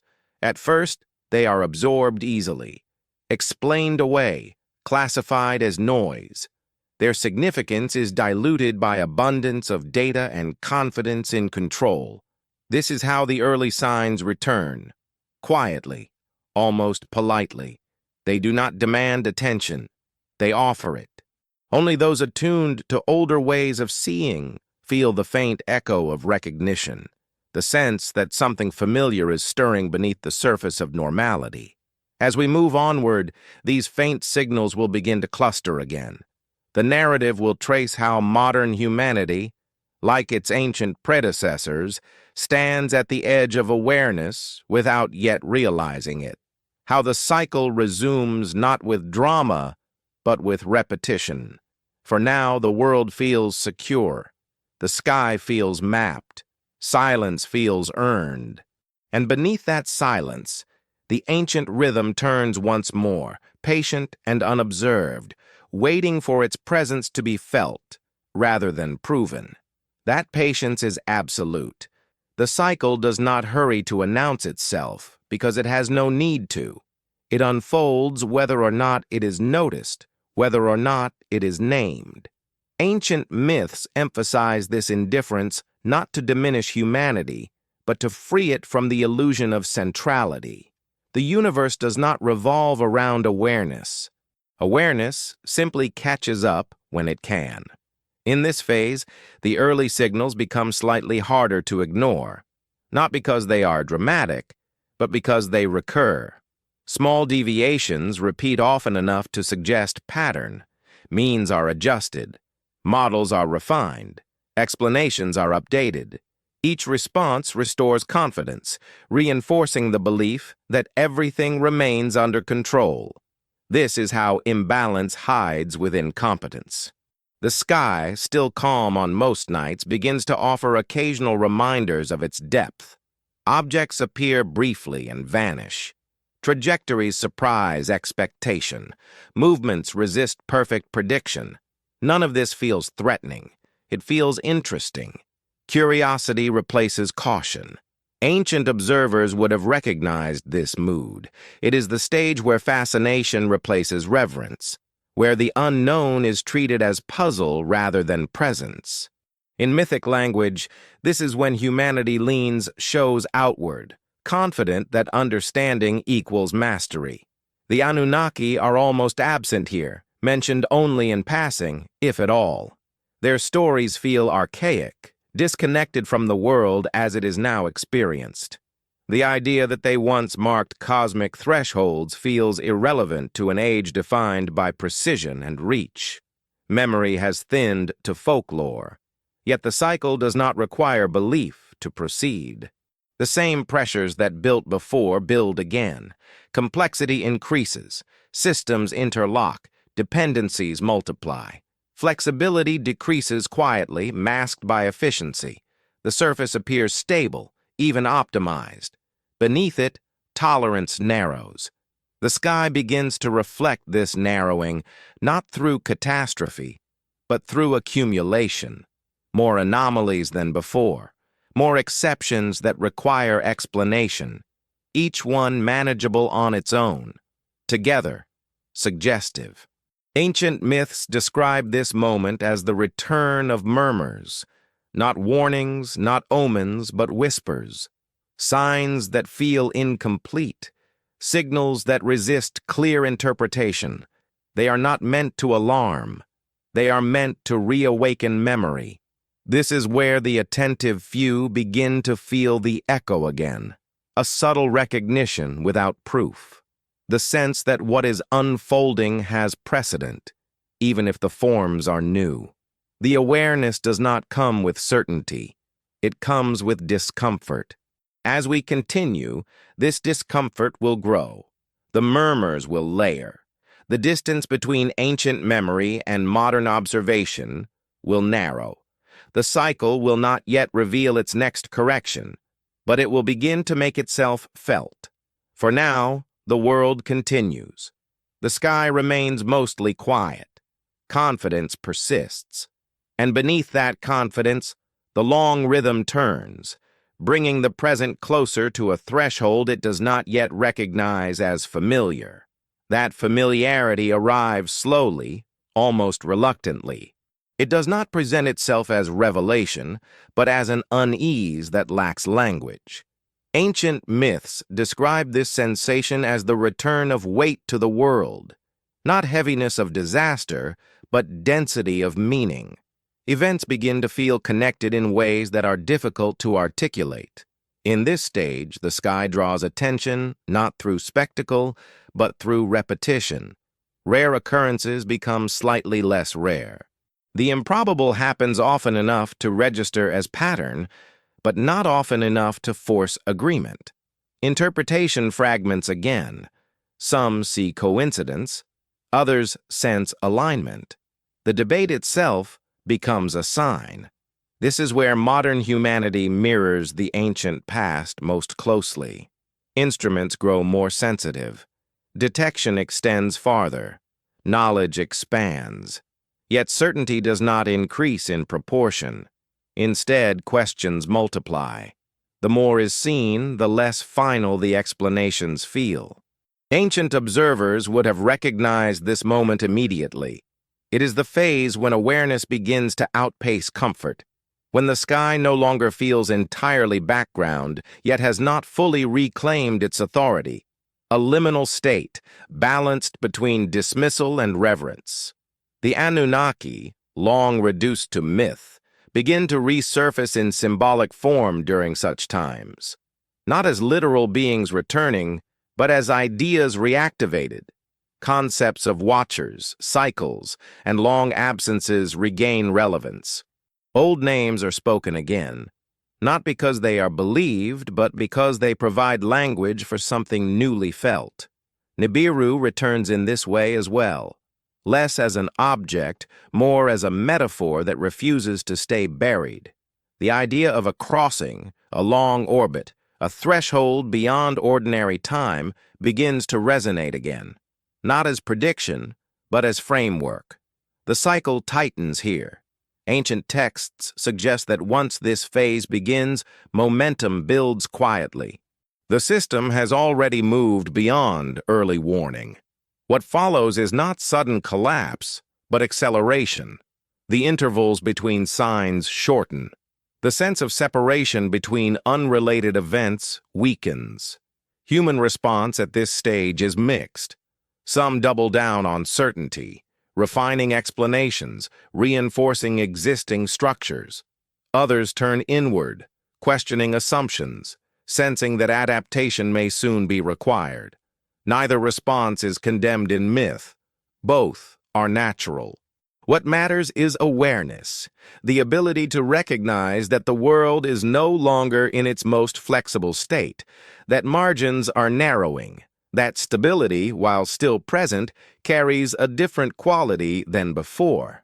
As we move forward, the narrative will begin to explore how ancient and modern perspectives converge here, how the language of mythology and the language of science begin to describe the same unease from different angles, how the sky once again becomes the meeting point between memory and observation. For now, remain with the feeling, the sense that patterns are forming, not loudly, but persistently, that the silence has texture, and that the cycle, having turned this far, is beginning to make itself known not through catastrophe, but through recognition. That recognition carries a peculiar calm within it. It is not the calm of reassurance, but the calm of alignment, the moment when disparate impressions begin to feel part of the same movement. Ancient myths suggest that once this awareness surfaces, it cannot be fully undone. It may be ignored, argued against, or reframed, but it lingers beneath every interpretation. In this phase, the sky regains a quiet authority, not the commanding presence it held in the earliest ages, but a subtle influence that shapes attention. People look up more often, not always consciously, but instinctively. The heavens begin to feel relevant again, not as destiny, but as context. Modern observation plays an unexpected role here. The extension of vision beyond the familiar boundaries of the solar system introduces a humbling perspective. Humanity is reminded that its immediate environment is not sealed, that it exists within a larger flow of matter, motion, and time that does not pause for interpretation. Ancient cultures understood this intuitively. They assumed permeability. The idea that something could arrive from beyond the known sky was not shocking to them. It was expected, given enough time. The surprise was not that it happened, but when. The cycle, as described in myth, often marks this phase with the return of foreign elements, not invasions, but visitors, objects that pass through rather than settle. Their purpose is not interaction, but indication. They show that boundaries are thinner than assumed. These moments do not demand belief. They invite reconsideration. Ancient texts emphasize that recognition does not require certainty. It requires humility, the willingness to admit that understanding is provisional, that perspective is limited by position in time. The Anunnaki, remembered dimly, regain relevance as symbols of this humility. They represent forces that move through epochs without concern for human scale. Their stories remind humanity that long absences do not mean disappearance. They mean waiting. Nibiru's meaning sharpens again here, not as an approaching body, but as an idea that reasserts itself when cycles near transition. A reminder that what feels permanent is often just a phase extended long enough to be mistaken for finality. The tightening continues quietly. The space for interpretation narrows as patterns accumulate. What was once optional awareness becomes difficult to avoid. The sky does not announce this change. It simply continues to present it. Ancient myths suggest that this is the moment when societies reveal their adaptability. Those that cling to rigidity experience the coming shift as catastrophe. Those that loosen their grip experience it as transformation. The difference is not in what happens, but in how it is met. As we move deeper, the narrative will approach the threshold where the modern world stands most clearly within an ancient framework, where contemporary events echo old warnings not in detail, but in structure, where the question is no longer whether something is changing, but how deeply that change will reach. For now, remain within this awareness. The cycle has moved far enough to be felt. The silence has become articulate, and the sky, patient as ever, continues to offer its signs without urgency, trusting that recognition will arrive in its own time. That trust in recognition is a constant in the ancient stories. The universe does not force understanding. It allows it to surface when conditions are right. This is why the most profound shifts are often preceded by a period of quiet acceptance, when resistance weakens not through defeat, but through fatigue. In mythic time, this stage is described as the thinning of certainty. Old explanations still function, but they feel strained.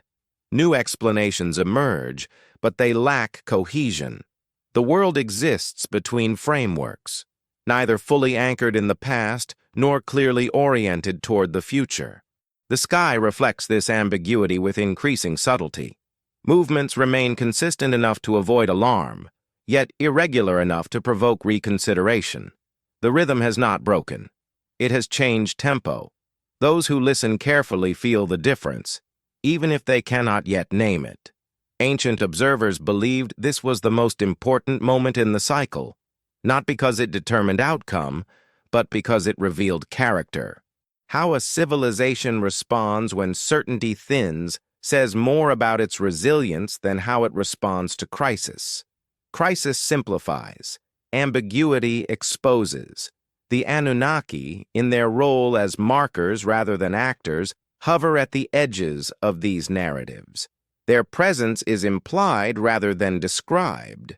It is enough that their names resurface, enough that their association with long cycles is remembered. Direct intervention is unnecessary. The system is already moving. Nibiru, too, remains distant. It does not approach in these stories. It is felt. Its significance lies not in proximity, but in relevance. The idea of a crossing becomes unavoidable once the cycle has tightened this far.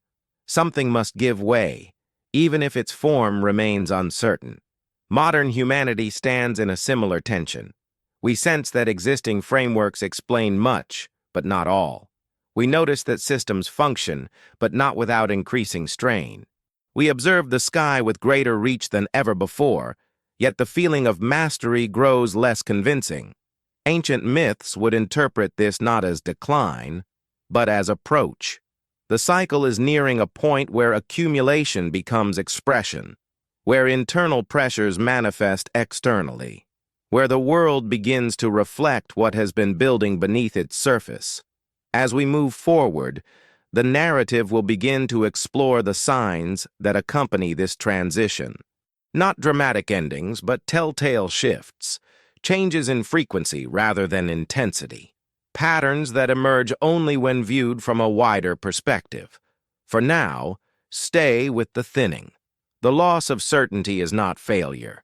It is invitation, an opening through which deeper alignment becomes possible if it is met with patience rather than fear. That invitation is rarely accepted all at once. Ancient myths suggest that most societies hesitate here, suspended between recognition and denial. The thinning of certainty creates discomfort, and discomfort invites distraction. Attention shifts outward, toward immediate concerns, measurable problems, solvable tasks. The deeper rhythm continues, largely unattended. Yet the cycle does not pause. It moves beneath surface activity, unaffected by focus or neglect. This is why the ancients spoke of fate not as a script, but as momentum. Once enough pressure accumulates, direction becomes inevitable, even if timing remains fluid. In this phase, signs become more frequent, but not more dramatic. The universe does not escalate through spectacle, it escalates through persistence.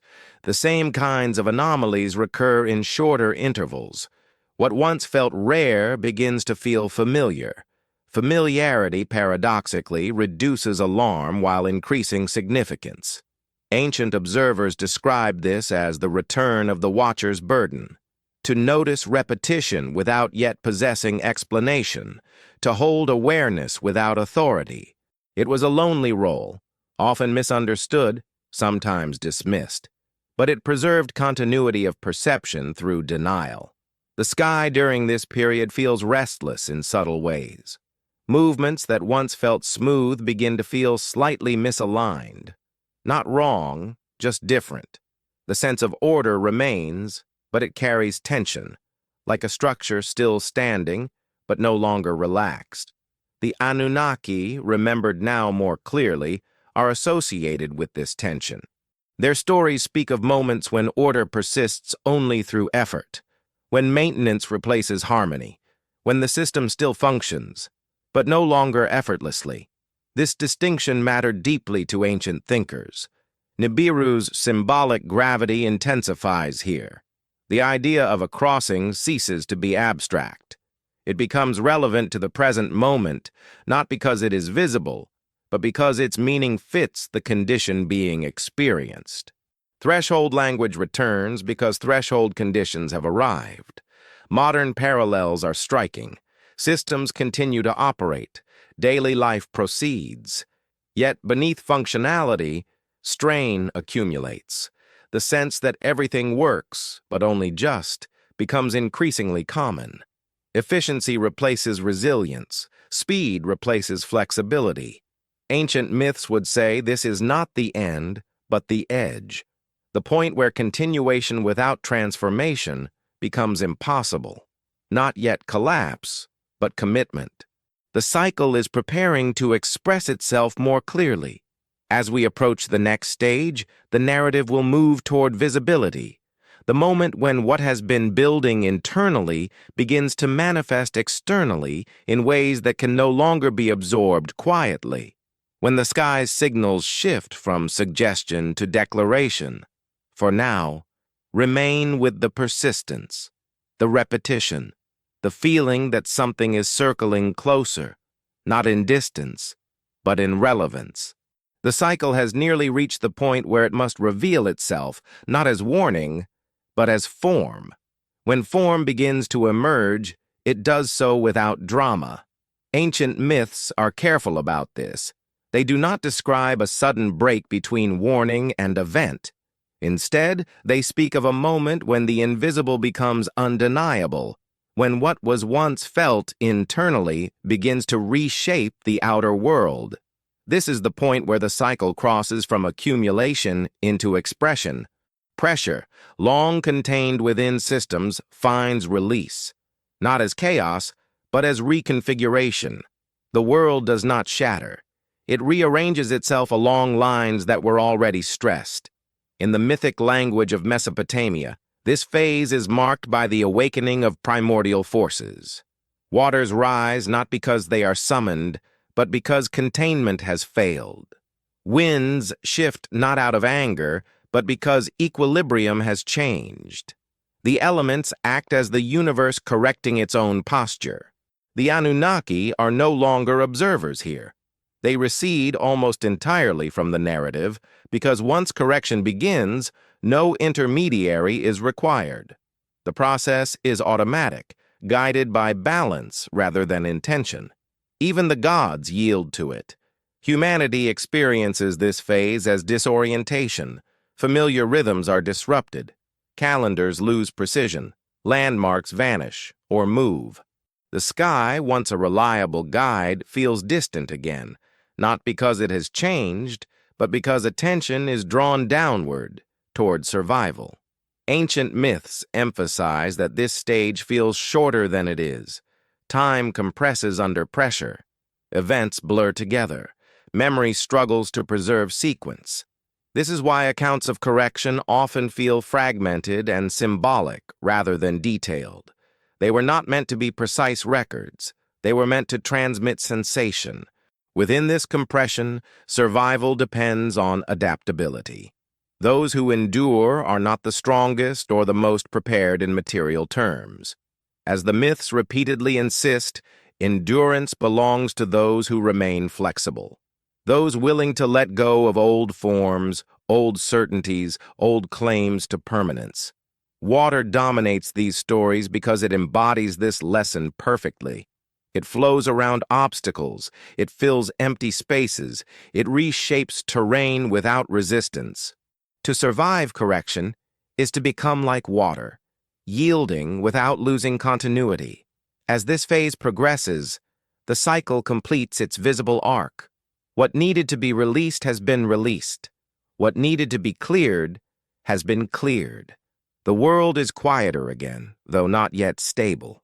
The noise of correction fades into aftermath. With this, the ancient narratives begin to turn once more toward silence, toward the long pause that follows upheaval, toward the fragile calm in which memory is thinned, but not erased. The reset has occurred, not as an ending, but as a passage. What comes next is not resolution, but recovery. And from recovery, inevitably, the slow beginning of another cycle, already forming beneath the surface of the newly quiet world. That quiet world after passage feels unfamiliar, even to those who endured it. Ancient myths describe this moment as a kind of waking, not the sudden clarity of relief, but the slow realization that what once defined reality no longer applies. The landscape may resemble what came before, but meaning has shifted beneath the surface. In this aftermath, humanity moves carefully. There is no triumph in survival, only adjustment. People relearn the world through attention rather than assumption. Each day becomes an act of discovery. Each night, an act of listening. The sky once again becomes the primary reference point, not for warning, but for reassurance. This is where interpretation begins anew. The stories that will later be called myths are born not from imagination, but from the attempt to remember what happened when memory itself was under strain. Survivors speak in images rather than chronology. They describe feelings rather than sequences. Over time, these impressions harden into symbols. The Anunnaki return here in a different form. No longer actors within the story, they become its scaffolding. Their names persist as anchors for meaning, ways to speak about forces too large to describe directly. Their absence from daily life reinforces their association with deep time rather than immediate presence. Nibiru, too, shifts in meaning. It is remembered not as an event, but as a marker of transition, a before and an after, a reminder that the world has crossed something it cannot uncross. Its power lies not in what it is, but in what it signifies. Ancient cultures treated this phase with reverence. They understood that the danger was not gone, only distant. Stability had returned within tolerance, but tolerance itself was finite. The cycle had reset, not resolved. This awareness shaped early rebuilding. Structures were lighter, traditions more flexible, authority was tentative. The memory of correction lingered close enough to influence choices. Humility guided expansion, at least for a time. But even here, the myths remain clear. Memory fades inevitably. Each generation born after the reset feels less of its weight. Symbols remain, but their urgency softens. What was once instruction becomes story. What was once warning becomes heritage. As we continue into this phase of interpretation, the narrative turns inward. The focus shifts from what happened to how it was understood, from cosmic forces to human meaning-making, from survival to remembrance. Because it is in remembrance, flawed and incomplete as it may be, that the cycle truly continues. Memory is the bridge between one turning and the next, and it is here, in the quiet work of interpretation, that humanity prepares unknowingly for the rhythm to begin again. That preparation unfolds invisibly. Ancient myths insist that humanity never sets out to repeat a cycle. Repetition emerges not from intention, but from the slow drift of memory into abstraction.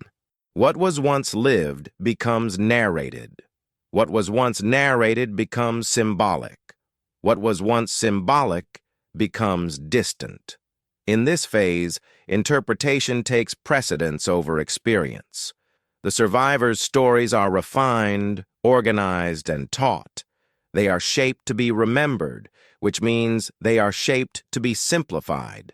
Complexity is trimmed away. Contradictions are softened. What remains is meaning rather than detail. This is how mythology forms its durable core, not as falsehood, but as compression. Vast events are folded into manageable narratives that can survive transmission across generations. Precision is sacrificed so continuity can endure. The Anunnaki, now fully mythic, occupy this compressed space. They become archetypes of authority, memory, and distance.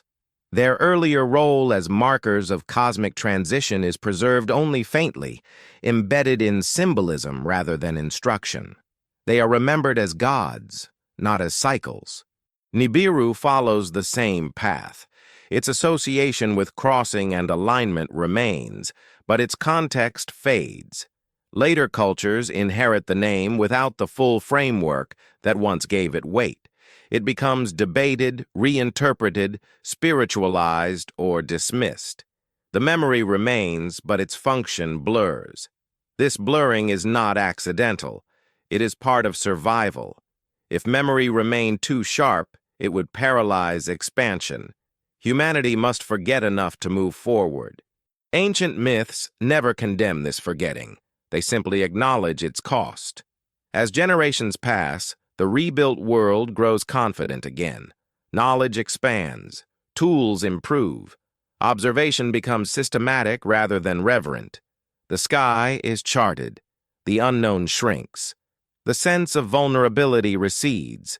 Yet beneath this confidence, the cycle resumes its quiet work. Pressures begin to accumulate once more, shaped by new conditions, new technologies, new forms of rigidity. The pattern is not identical, but it is familiar. The myths describe this as the cycle wearing a new face. The gods change names, the stories change settings. But the underlying rhythm remains. Balance gives way to excess. Flexibility gives way to fixation. Silence deepens again. This is the crucial insight ancient traditions preserved. Not the specifics of any single correction, but the certainty that no configuration lasts forever. That continuity requires transformation.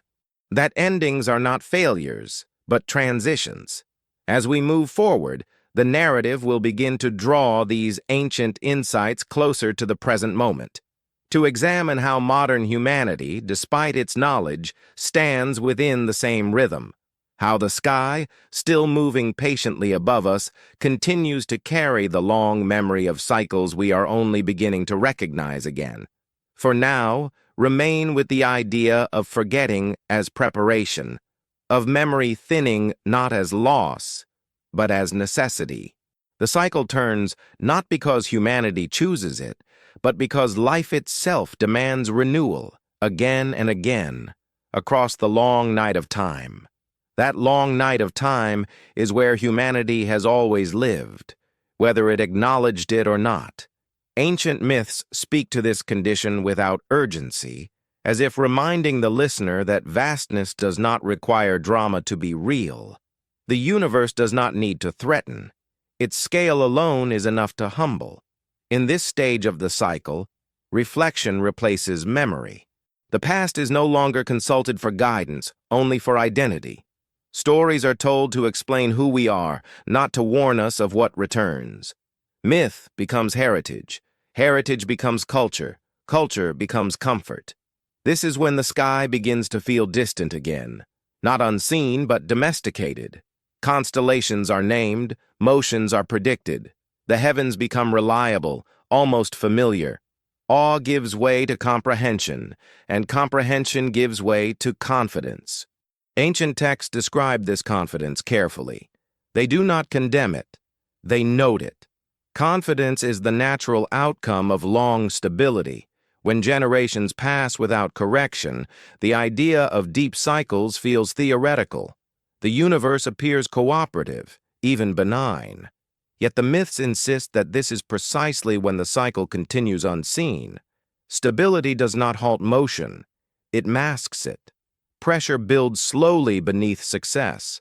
Systems optimize for efficiency rather than resilience. Complexity increases. Redundancy disappears. The sky remains unchanged to casual observation. The same stars rise. The same paths repeat. This apparent constancy reinforces the illusion of permanence. Few notice the subtle shifts at the margins, the small irregularities that only long attention reveals. In ancient times, this was when watchers were most easily dismissed. Their warnings felt unnecessary, their concerns abstract. The world was functioning. Why anticipate change when everything worked? Modern humanity stands in a similar posture. Surrounded by capability, buffered by technology, confident in explanation. We understand more than any generation before us. And yet, understanding has not erased uncertainty. It has only pushed it further outward. The myths would say this is not irony, it is rhythm. Knowledge expands until it meets the boundary of scale. Beyond that boundary, humility must return. Not because knowledge failed, but because it reached its limit. As we move onward, the narrative will begin to explore this meeting point, where ancient intuition and modern observation intersect, where the sky once again refuses to be fully domesticated, where the familiar gives way to the foreign, not through collapse, but through encounter. For now, remain with the stillness of this phase. The quiet confidence, the sense of having arrived somewhere stable. Ancient memory whispers that this feeling has come before, and that it will pass, not suddenly, but inevitably, as the cycle turns beneath the calm surface of the night. That inevitability rarely announces itself as loss. It arrives first as encounter. Ancient myths speak of moments when the familiar world brushes against something undeniably other, not hostile, not benevolent, simply not shaped by the same rules. These encounters do not overturn order immediately. They disturb it gently, enough to remind humanity that its boundaries are provisional. In older traditions, this disturbance often took the form of visitors, not conquerors, not teachers, but passers-by, foreign stars, wandering lights, objects that entered the known sky from directions that did not belong to established paths. Their significance lay not in what they did, but in what they implied, that the world was open, that the system was not closed. The return of such encounters marks a subtle shift in the cycle. Stability is no longer complete. The illusion of isolation weakens. Even if daily life continues unchanged, perspective expands whether it is welcomed or not. The universe feels larger again, less contained by charts and predictions. Ancient observers treated these moments with quiet seriousness. They did not rush to interpret them as omens of destruction. They understood them as reminders of context. Humanity existed within a much wider flow of movement and matter than it could ever fully map. This perspective fostered humility rather than fear. The sky was not threatening. It was expansive. To see something unfamiliar was to remember that familiarity itself was a temporary condition granted by circumstance rather than guaranteed by law. Modern parallels are striking. As observation extends beyond traditional boundaries, as detection reaches into interstellar space, the sense of enclosure dissolves. The solar system reveals itself not as a sanctuary, but as a crossroads occasionally intersected by travelers from elsewhere. Ancient myths anticipated this feeling without predicting its details. They preserved the emotional truth of encounter, the sense that the universe occasionally reminds humanity of its openness, not to intimidate, but to reorient. The Anunnaki, in later memory, are often associated with such moments, not because they arrive, but because their stories describe the world as a place of passage rather than possession. They represent the idea that what moves through epochs need not remain to have influence. Nibiru, too, resonates here as a concept of passage, a crossing rather than a destination. Its relevance emerges whenever humanity is reminded that its environment is not sealed, that long trajectories intersect briefly before continuing on. As the cycle advances, these encounters increase in significance, not necessarily in frequency, but in impact on perception. They challenge assumptions of permanence. They invite reconsideration of scale. They reopen questions thought settled. For now, the world remains intact. The encounter has not altered structure, only awareness. Yet ancient memory suggests that awareness itself is a turning point. Once the sense of enclosure breaks, the cycle has already shifted direction, quietly guiding humanity toward another phase of recognition beneath the stars. That quiet shift in awareness rarely feels momentous at first. Ancient myths describe it as a subtle widening, a sense that the world has grown deeper rather than unstable. Nothing breaks, nothing collapses. Yet something fundamental changes in how humanity understands its place within the vastness around it. In this phase, questions return that had long been considered settled, not because answers were wrong, but because context has expanded. What once felt complete now feels provisional. The universe, previously understood as a system largely mapped and categorized, reveals new layers of unpredictability. Ancient cultures recognized this widening as a signal that a cycle was approaching a reflective turn. Not yet a correction, but a reassessment. Humanity begins to sense that its frameworks describe only a portion of reality. This awareness does not diminish achievement. It reframes it. The sky becomes the focal point of this reassessment, not because it has changed dramatically, but because it now carries renewed mystery.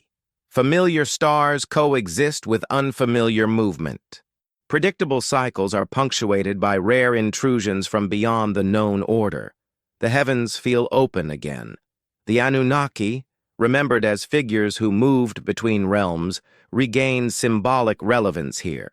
They embody the idea that existence is layered, that boundaries are permeable, that what feels distant can intersect with the present unexpectedly. Their stories regain resonance not as belief, but as metaphor. Nibiru's symbolism sharpens further. It becomes the language of transition rather than threat, a way of speaking about long arcs of change that cannot be reduced to immediate cause and effect. Its power lies in reminding humanity that cycles operate on scales larger than intention. Ancient myths emphasize that this stage invites humility rather than action. There is nothing to stop, nothing to accelerate. The task is to adjust perception, to accept that mastery is partial, that understanding is iterative, that certainty is temporary. Modern humanity stands deeply within this moment. Our reach has extended far beyond our origins, yet the horizon continues to recede. Each new discovery reveals further unknowns. The universe expands faster than explanation can contain it. This is not failure. It is alignment with reality. As the cycle advances, this widening awareness begins to influence behavior. Systems designed for control begin to show strain under complexity. Rigid assumptions soften. New models are proposed. Old ones are questioned. The world remains functional, but no longer feels complete. Ancient memory suggests that this is the final calm before deeper transformation. Not a warning of catastrophe, but an invitation to reorient before momentum carries everything forward. The sky offers no command, only perspective. For now, rest in this widening. The sense that the universe is larger than yesterday, that humanity's story is one chapter among many, and that the cycle, having brought awareness this far, is preparing quietly for whatever comes next beneath the unchanging stars. That preparation unfolds without urgency. Ancient myths insist that the universe does not rush its own turning. Momentum builds patiently, allowing awareness to mature before structure is asked to change. This is why the period just before transformation often feels reflective rather than turbulent. The world pauses, as if listening to itself. In this phase, the widening awareness begins to press gently against established systems. What once felt sufficient now feels slightly misaligned. Institutions continue to function, but their assumptions are questioned more openly.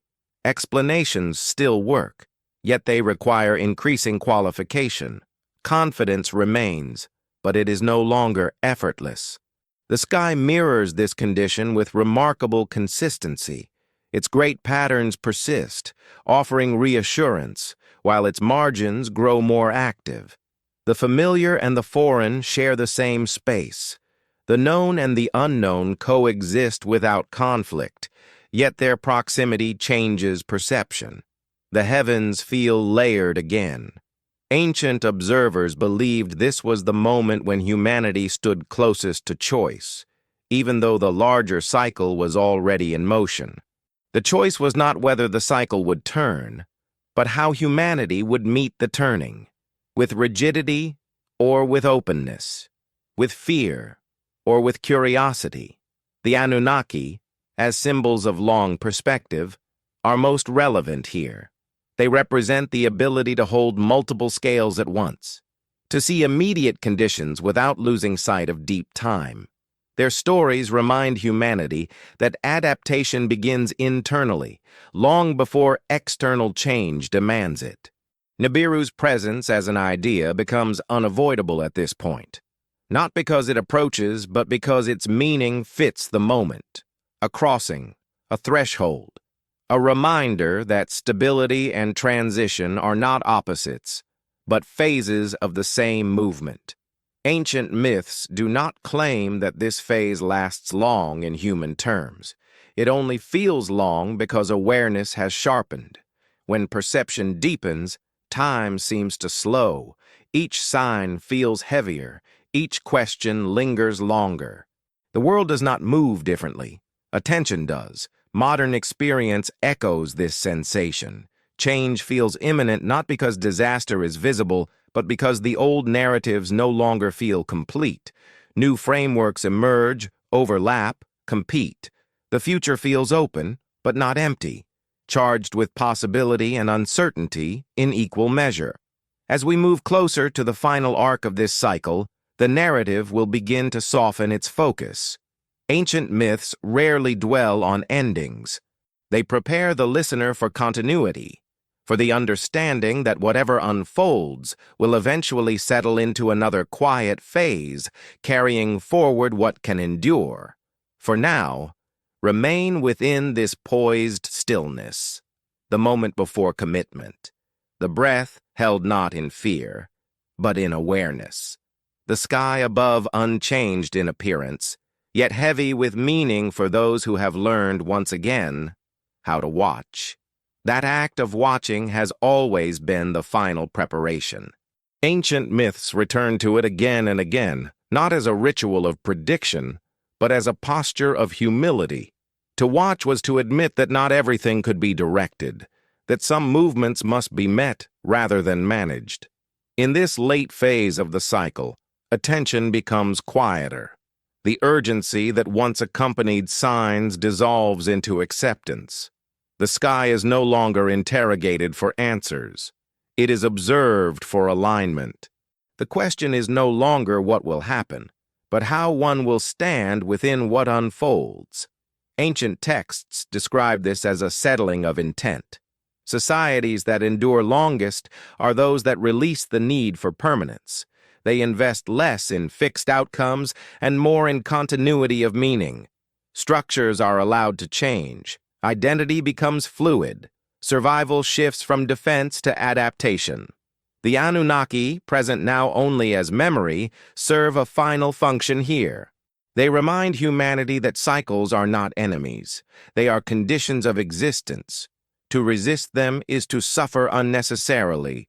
To move with them is to preserve what matters most. Nibiru's symbolism reaches its quiet completion in this stage.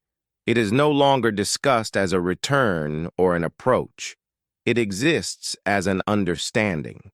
That crossings are inevitable. That long arcs of time intersect briefly with human lives. That meaning lies not in avoiding these intersections, but in recognizing them when they occur. The sky, patient and unchanged in appearance, offers no reassurance beyond consistency. It does not promise safety. It promises rhythm. This promise, ancient myths suggest, is enough. Modern humanity often finds this idea unsettling. We seek guarantees, not patterns. We want conclusions, not continuations. Yet the deeper wisdom preserved in ancient narratives offers a different comfort. That whatever unfolds, life persists. Memory reshapes itself. Continuity adapts. As we approach the final reflections of this journey, the narrative will begin to release its hold on explanation. Ancient stories do not end with answers. They end with perspective, with the understanding that cycles do not conclude. They pause, transform, and resume.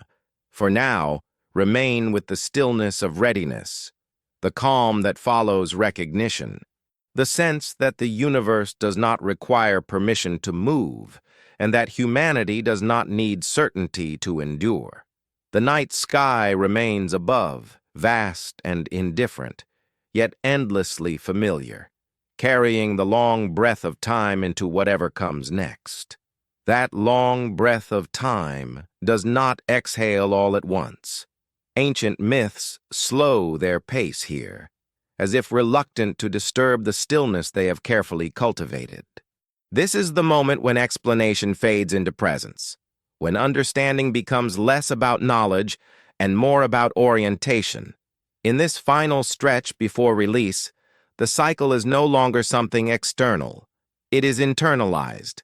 Humanity carries it not as fear, but as awareness. The sky no longer needs to signal loudly. Its meaning has already been absorbed. What once required signs now lives as intuition. Ancient traditions describe this as inheritance, not of land or power, but of perspective. Each generation receives a quieter version of what the last endured. The sharp edges of memory soften, yet something essential remains, a sense that life unfolds within larger movements. That stability is always provisional. That continuity depends on flexibility. The Anunnaki, now fully withdrawn from action, exist only as echoes of this inheritance. Their names survive not to be worshipped, but to be remembered as reminders of scale. They represent the acceptance that humanity is part of something older, wider, and ongoing. Nibiru, too, dissolves into abstraction here. It no longer needs definition. Its role as a crossing has been fulfilled.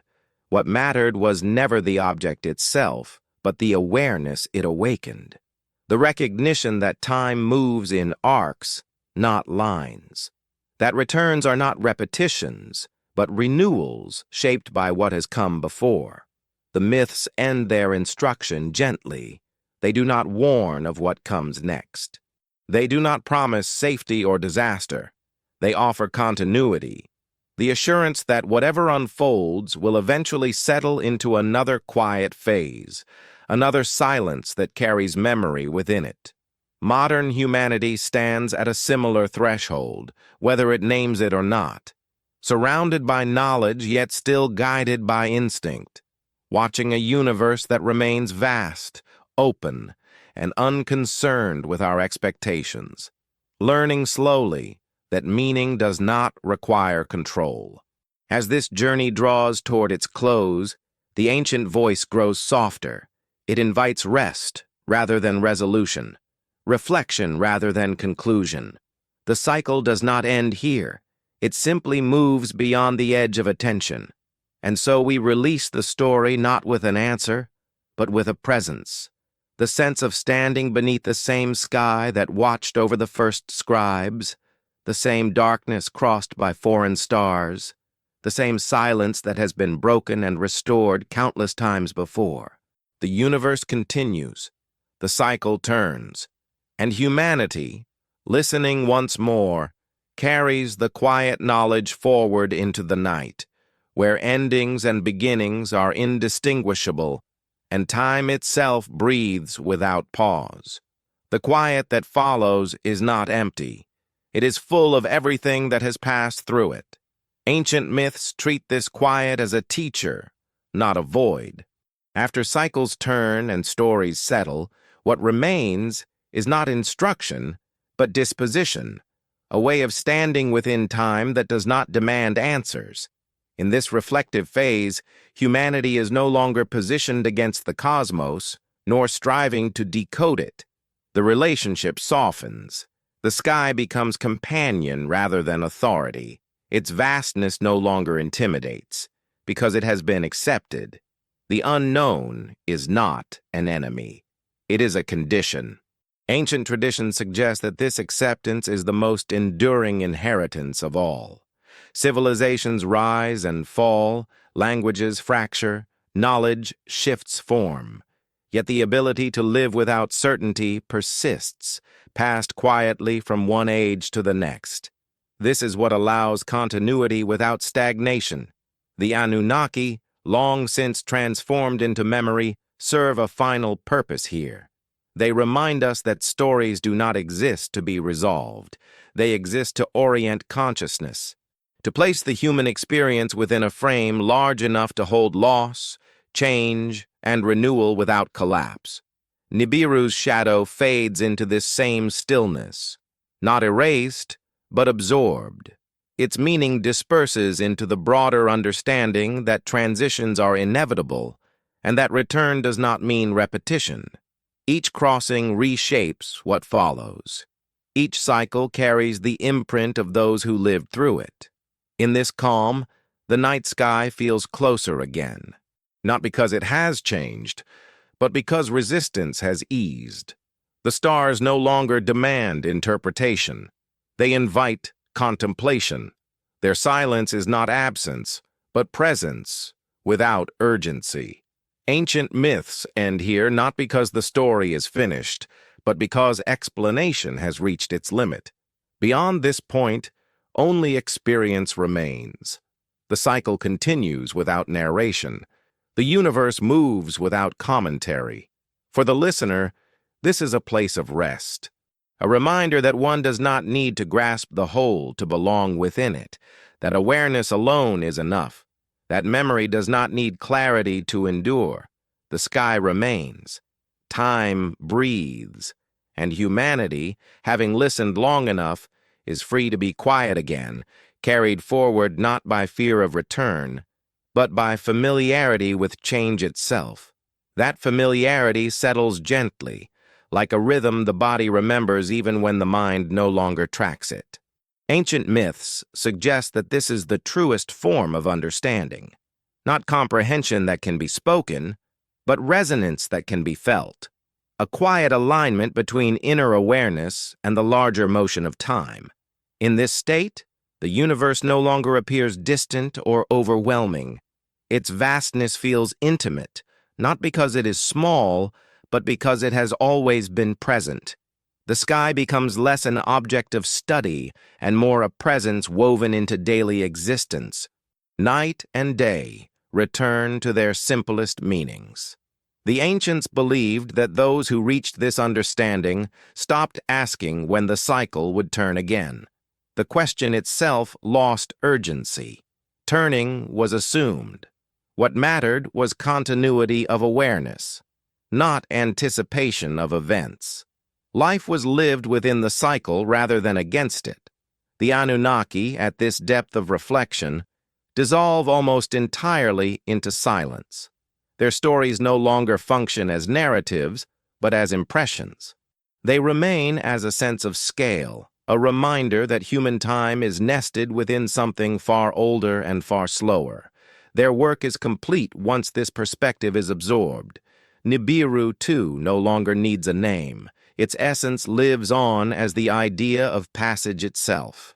The understanding that thresholds exist whether or not they are labeled, that crossings shape history quietly, leaving behind altered landscapes and altered minds rather than dramatic finales.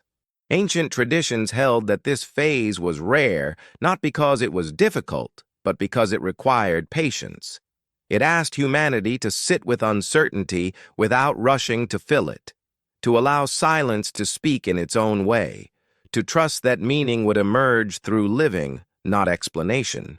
Modern life rarely encourages this stillness, yet it remains available, waiting beneath distraction. The same sky arches overhead, the same cycles unfold, the same long breath moves through stars and seasons alike. Nothing essential has changed. As the narrative approaches its final release, it does not seek to resolve tension or offer prophecy. It offers rest, a place where the mind can loosen its grip on outcome and simply exist within the flow that has always carried it. The universe does not demand belief. It does not require vigilance without end. It invites presence. And in presence, ancient memory and modern awareness meet quietly, without conflict, beneath the unbroken night. That unbroken night has watched over countless lives, each one brief, each one meaningful in ways that rarely announce themselves. Ancient myths close their long arcs by returning to this simple truth. Nothing needs to be resolved for continuity to exist. The universe does not seek conclusions. It sustains motion. In this penultimate stillness, reflection turns inward. Humanity recognizes itself not as a problem to be solved, but as a presence within a larger unfolding. The fear of endings softens when endings are understood as thresholds rather than terminations. What follows any closing is not absence, but rearrangement. The ancients believed that this understanding was the quiet gift of long attention.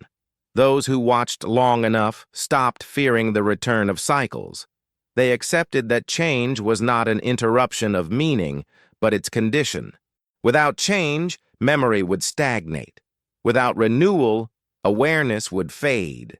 The Anunnaki, now fully released from narrative, remain only as a whisper of perspective. They are no longer figures or forces. They are reminders that scale matters, that what feels immense to one generation is a brief motion to time itself. Their silence is the final lesson. Nibiru's story ends the same way, not with arrival or disappearance, but with dissolution into understanding. The crossing has already happened countless times. Each era has named it differently. Each age has felt it as something new, yet its essence remains unchanged. Modern humanity, standing beneath satellites and stars alike, is not separate from this inheritance. We participate in the same rhythm, even when we deny it. The sky above us is the same sky that once guided scribes, farmers, and wanderers. Its indifference is not coldness. It is consistency.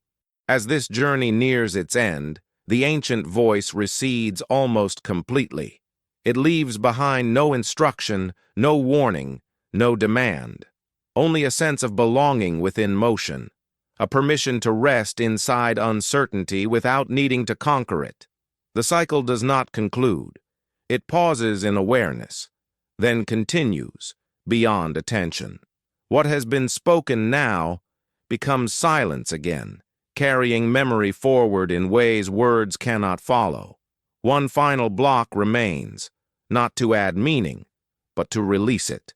The release comes quietly, the way all true endings do, not as a closing door, but as an open space where the story no longer needs to speak. Ancient myths end here because beyond this point, language becomes unnecessary. What remains cannot be explained without diminishing it.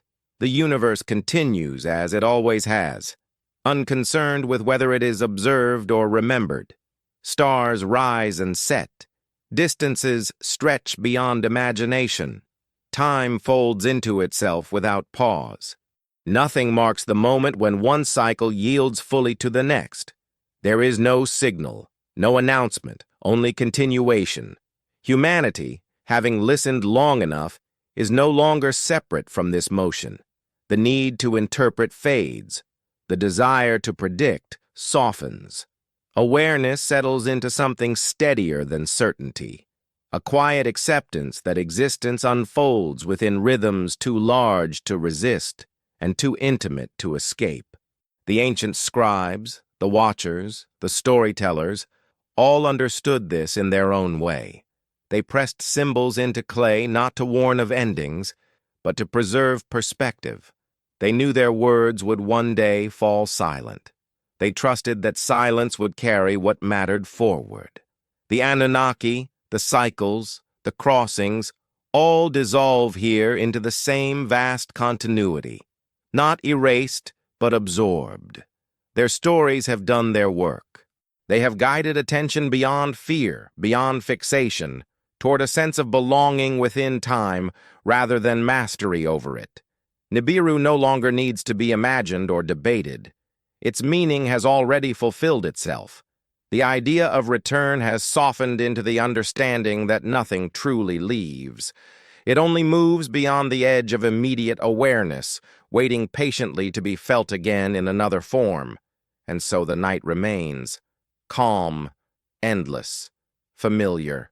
You are still here beneath it, just as countless others have been before you, breathing, listening, carried by a universe that has never stopped moving and never needed permission to do so. There is nothing more to add. The cycle turns, and you may rest.